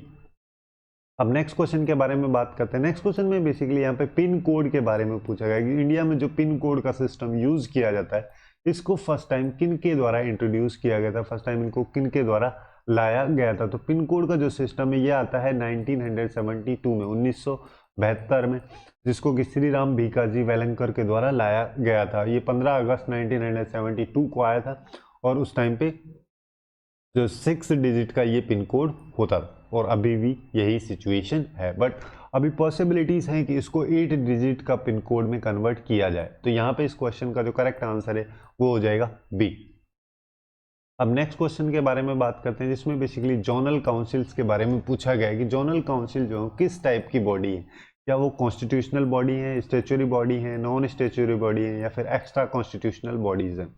तो जोनल काउंसिल जो इंडिया में है ये बेसिकली स्टेचुरी बॉडीज़ हैं, ये कॉन्स्टिट्यूशनल बॉडीज नहीं है। इनको बेसिकली पार्लियामेंट के एक एक्ट के द्वारा इस्टेब्लिश किया गया था जिसको कि SRO यानी कि स्टेट रीऑर्गेनाइजेशन एक्ट ऑफ 1956 1956 के नाम से जाना जाता है। तो उस एक्ट के तहत जो जोनल काउंसिल थी उन सबको इस्टेब्लिश किया गया था। तो यहाँ पे इस क्वेश्चन का जो करेक्ट आंसर है वो हो जाएगा बी। अब नेक्स्ट क्वेश्चन के बारे में बात करते हैं। नेक्स्ट क्वेश्चन में यहाँ पे दादा भाई नौरोजी के बारे में पूछा गया कि दादा भाई नौरोजी के द्वारा जो इंडियन नेशनल कांग्रेस के जो सेशंस हुए थे उनको कितनी बार प्रेसिडाइज किया गया, कितनी बार दादा भाई नौरोजी इंडियन नेशनल कांग्रेस के सेशंस के प्रेसिडेंट रहे हैं। तो वो टोटल रहे हैं 3 बार। ठीक है। फर्स्ट टाइम वो रहे थे 1886 में, 1886 में कोलकाता में। उसके बाद सेकंड नंबर पे 1893 में, 1893 में वो रहे थे, जो कि लाहौर में एक सेशन हुआ था। उसके बाद हुआ था 1906 में वापस से कोलकाता में, तो उसको भी उनके द्वारा ही प्रेसिडाइज किया गया था। और जो 1906 का कोलकाता का सेशन था कांग्रेस का, उस टाइम पे ही जो स्वराज था उसको फर्स्ट टाइम यूज किया गया था। तो यहाँ पे इस क्वेश्चन का जो करेक्ट आंसर है वो हो जाएगा बी। अब नेक्स्ट क्वेश्चन की बात करते हैं। नेक्स्ट क्वेश्चन में बेसिकली यहाँ पे पूछेगी जो अंडमान निकोबार आइलैंड जो है वो किस स्टेट के हाई कोर्ट के जुरिस्डिक्शन के अंडर में आते हैं। तो अंडमान निकोबार जो आइलैंड है इंडिया के, वो बेसिकली कैलकाटा का जो हाई कोर्ट है उसका जो टेरिटोरियल जुरिस्डिक्शन है उसके अंदर में ही आते हैं। वैसे ही जैसे चंडीगढ़ जो है वो Punjab and Haryana high court के जुरिस्डिक्शन के अंदर आता है, बट जो दिल्ली यूनियन टेरिटरी है उसका खुद का अपना एक हाई कोर्ट है। तो यहाँ पे इस क्वेश्चन का जो करेक्ट आंसर है वो हो जाएगा ए। अब नेक्स्ट क्वेश्चन की बात करते हैं। नेक्स्ट क्वेश्चन में बेसिकली यहाँ पे अर्थशास्त्र के बारे में पूछा गया है, जिसको कि कौटिल्य के बारे में कौटिल्य के द्वारा लिखा गया है। तो यहाँ पे ये पूछा गया कि ये जो अर्थशास्त्र है इसमें किसकी थीम क्या है, किस चीज़ के बारे में इसमें बात की जाती है। तो अर्थशास्त्र जो है, जिसको कि one of the most sophisticated literature consider किया जाता है इंडिया में। तो यहाँ पे चंद्रगुप्त मौर्य के जो चीफ मिनिस्टर थे कौटिल्य, और उनके जो बेसिक प्रिंसिपल थे गवर्नमेंट के, या फिर जो उनकी पॉलिटिकल थॉट्स जो थी, उन सबको कंप्राइज करके इस बुक में लिखा गया है अर्थशास्त्र में। यहाँ पे मेनली मतलब कि जो भी गवर्नमेंट्स के प्रिंसिपल होते हैं, गवर्नमेंट के जो भी प्रिंसिपल्स होते हैं, उन सब के बारे में मेनली यहाँ पे बात की गई है। तो यहाँ पे इस क्वेश्चन का जो करेक्ट आंसर है वो हो गया सी। नेक्स्ट क्वेश्चन की बात करते हैं। नेक्स्ट क्वेश्चन में यहाँ पे मालवा प्लेटाऊ के बारे में पूछा गया। जो मालवा प्लेटाऊ है, मालवा का पठार जो है वो किन किन स्टेट्स में फैला हुआ है। तो मालवा का जो पठार है वो मेनली 3 स्टेट में है, मध्य प्रदेश जिसको एमपी बोलते हैं, गुजरात और राजस्थान में। तो अगर हम ऑप्शंस को देखें तो यहाँ पे ऑप्शन फर्स्ट जो है मध्य प्रदेश, गुजरात और राजस्थान, इन तीनों स्टेट में ही जो मालवा प्लेटाऊ वो फैला हुआ है। तो हमारा करेक्ट आंसर हो जाएगा यहाँ पे ए। अब नेक्स्ट क्वेश्चन के बारे में बात करते हैं। नेक्स्ट क्वेश्चन में बेसिकली यहाँ पे पूछा गया कि किस रॉक एडिक्ट में ये अनाउंस किया गया है कि जो धम्म की पॉलिसी है वो बेस्ट पॉलिसी है फॉलो करने के लिए। तो अशोका के जो रॉक एडिक्ट हैं उनमें से जो 11th नंबर का रॉक एडिक्ट है उसमें बेसिकली धम्म की पॉलिसी के बारे में अनाउंसमेंट की गई कि यहाँ पे जो धम्म की पॉलिसी है वो बेस्ट पॉलिसी है फॉलो करने के लिए। तो यहाँ पे इस क्वेश्चन का जो करेक्ट आंसर है वो हो जाएगा सी। अब नेक्स्ट क्वेश्चन की बात करते हैं। नेक्स्ट क्वेश्चन में बेसिकली यहाँ पे पूछा गया है कि किस आर्टिकल के अंदर जो टोटल 6 फंडामेंटल राइट्स दिए गए हैं, आर्टिकल 19 के अंदर में जो 6 फंडामेंटल आर्टिकल्स हैं, मतलब कि इसके जो सब सेक्शन है आर्टिकल 19 के, वो ऑटोमेटिकली सस्पेंड हो जाते हैं जब नेशनल इमरजेंसी लगाई जाती है। तो यहाँ पे बेसिकली अगर सिंपली अगर हम देखें तो यहाँ पे पूछा यही गया कि जो नेशनल इमरजेंसी है वो किस आर्टिकल से रिलेटेड है, उसके जो आर्टिकल्स हैं उनमें से किसके तहत जो आर्टिकल 19 है वो ऑटोमेटिकली सस्पेंड हो जाता है। तो जो इंडियन कॉन्स्टिट्यूशन के एक आर्टिकल है जिसको आर्टिकल 358 बोला जाता है, तो उसके अंदर जो आर्टिकल 19 है वो ऑटोमेटिकली सस्पेंड हो जाता है जब नेशनल इमरजेंसी लगाई जाती है। तो यहाँ पे इस क्वेश्चन का जो करेक्ट आंसर है वो हो जाएगा सी। अब नेक्स्ट क्वेश्चन की बात करते हैं। नेक्स्ट क्वेश्चन में बेसिकली यहाँ पे पूछा गया सुंग डायनेस्टी या सुंघा डायनेस्टी, सुंग वंश के बारे में। जो सुंग डायनेस्टी या सुंगा डायनेस्टी जो है उसके लास्ट रूलर, लास्ट किंग कौन थे। तो किंग देवभूति जो थे, जिनको कि देवभूमि के नाम से भी जाना जाता है, ये सुंगा डायनेस्टी के लास्ट रूलर थे। इनको बेसिकली इनके जो मिनिस्टर थे वासुदेव कानवा, उनके द्वारा ही असैसिनेट किया गया था, और इनकी डेथ के बाद में सुंगा डायनेस्टी को खानवा डायनेस्टी से रिप्लेस कर दिया जाता है। तो यहाँ पे लास्ट रूलर जो थे वो किंग देवभूति या फिर देवभूमि। तो यहाँ पे इस क्वेश्चन का जो करेक्ट आंसर है वो हो जाएगा बी। अब नेक्स्ट क्वेश्चन की बात करते हैं। नेक्स्ट क्वेश्चन में बेसिकली यहाँ पे पूछा गया कि किस गुप्त किंग के द्वारा महाराजा धीराज का जो टाइटल था उसको क्लेम किया गया था। तो चंद्रगुप्त फर्स्ट जो थे उनके द्वारा जो महाराजा धीराज यानी कि किंग ऑफ किंग्स का जो टाइटल था वो उनके द्वारा क्लेम किया गया था। वो बेसिकली लच्छवी प्रिंसेस जो थी उनके साथ में वो शादी करते हैं और तब जाके इनको ये महाराजा धीराज का जो टाइटल है ये मिलता है। तो यहाँ पे इस क्वेश्चन का जो करेक्ट आंसर है वो हो जाएगा बी। अब नेक्स्ट क्वेश्चन की बात करते हैं। नेक्स्ट क्वेश्चन में बेसिकली यहाँ पे ये पूछा गया है कि ये जो लेयर्स दी गई हैं, ट्रोपोस्फीयर जिसको क्षोभ मंडल बोला जाता है, थर्मोस्फीयर जिसको वायुमंडल बोला जाता है, स्ट्रेटोस्फीयर जिसको समताप मंडल बोला जाता है, या फिर आयनोस्फीयर या आयन मंडल।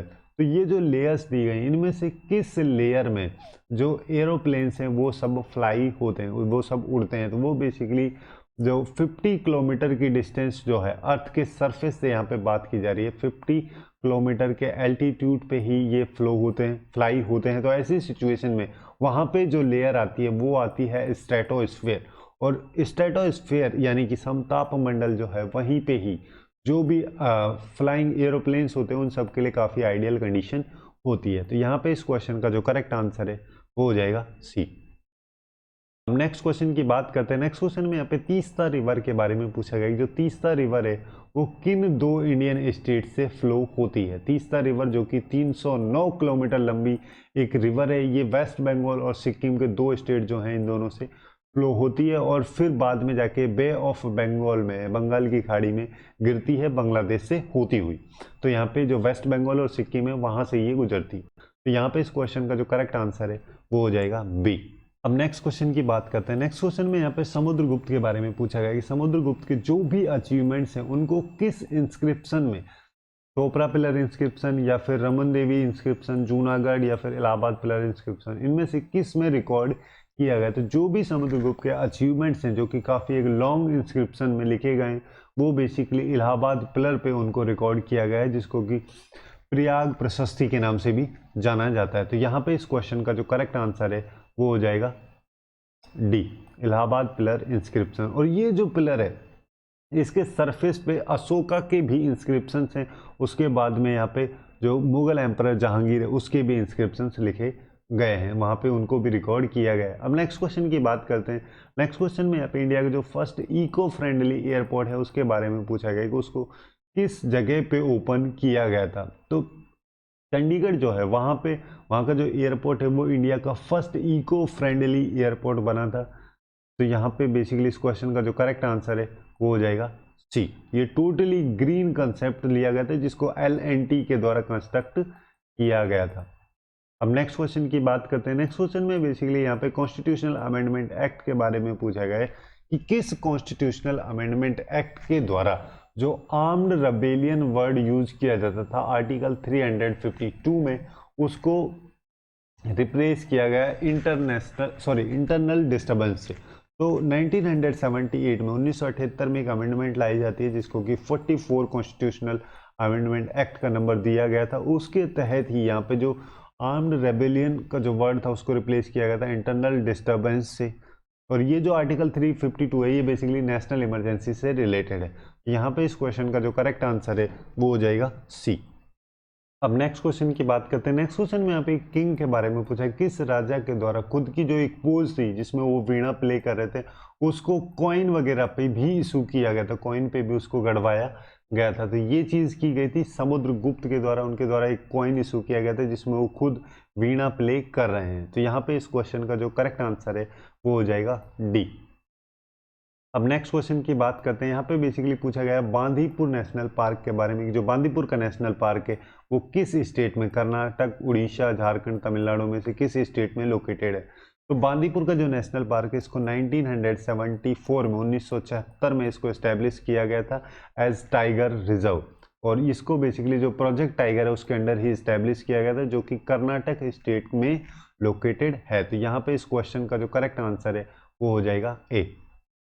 अब नेक्स्ट क्वेश्चन की बात करते हैं। नेक्स्ट क्वेश्चन में यहाँ पे पूछा गया जो इंडिया के प्रेसिडेंट होते हैं उनके अगेंस्ट में जो चार्जेस लगाए जाते हैं इम्पीचमेंट के, उनको कहाँ पे लगाया जा सकता है, लोकसभा, राज्यसभा, सुप्रीम कोर्ट या फिर दोनों हाउसेस।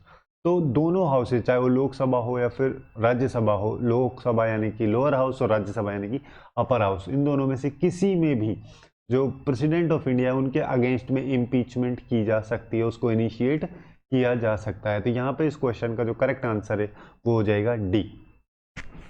अब नेक्स्ट क्वेश्चन की बात करते हैं। नेक्स्ट क्वेश्चन में कई सारी सिटीज़ दी गई हैं इंडिया की, उनके बारे में पूछा गया कि उनको वेस्ट से ईस्ट डायरेक्शन में, वेस्ट से ईस्ट यानी कि इस डायरेक्शन में उनको अरेंज करना है, जैसे कि बिलासपुर, रांची, जोधपुर, भोपाल।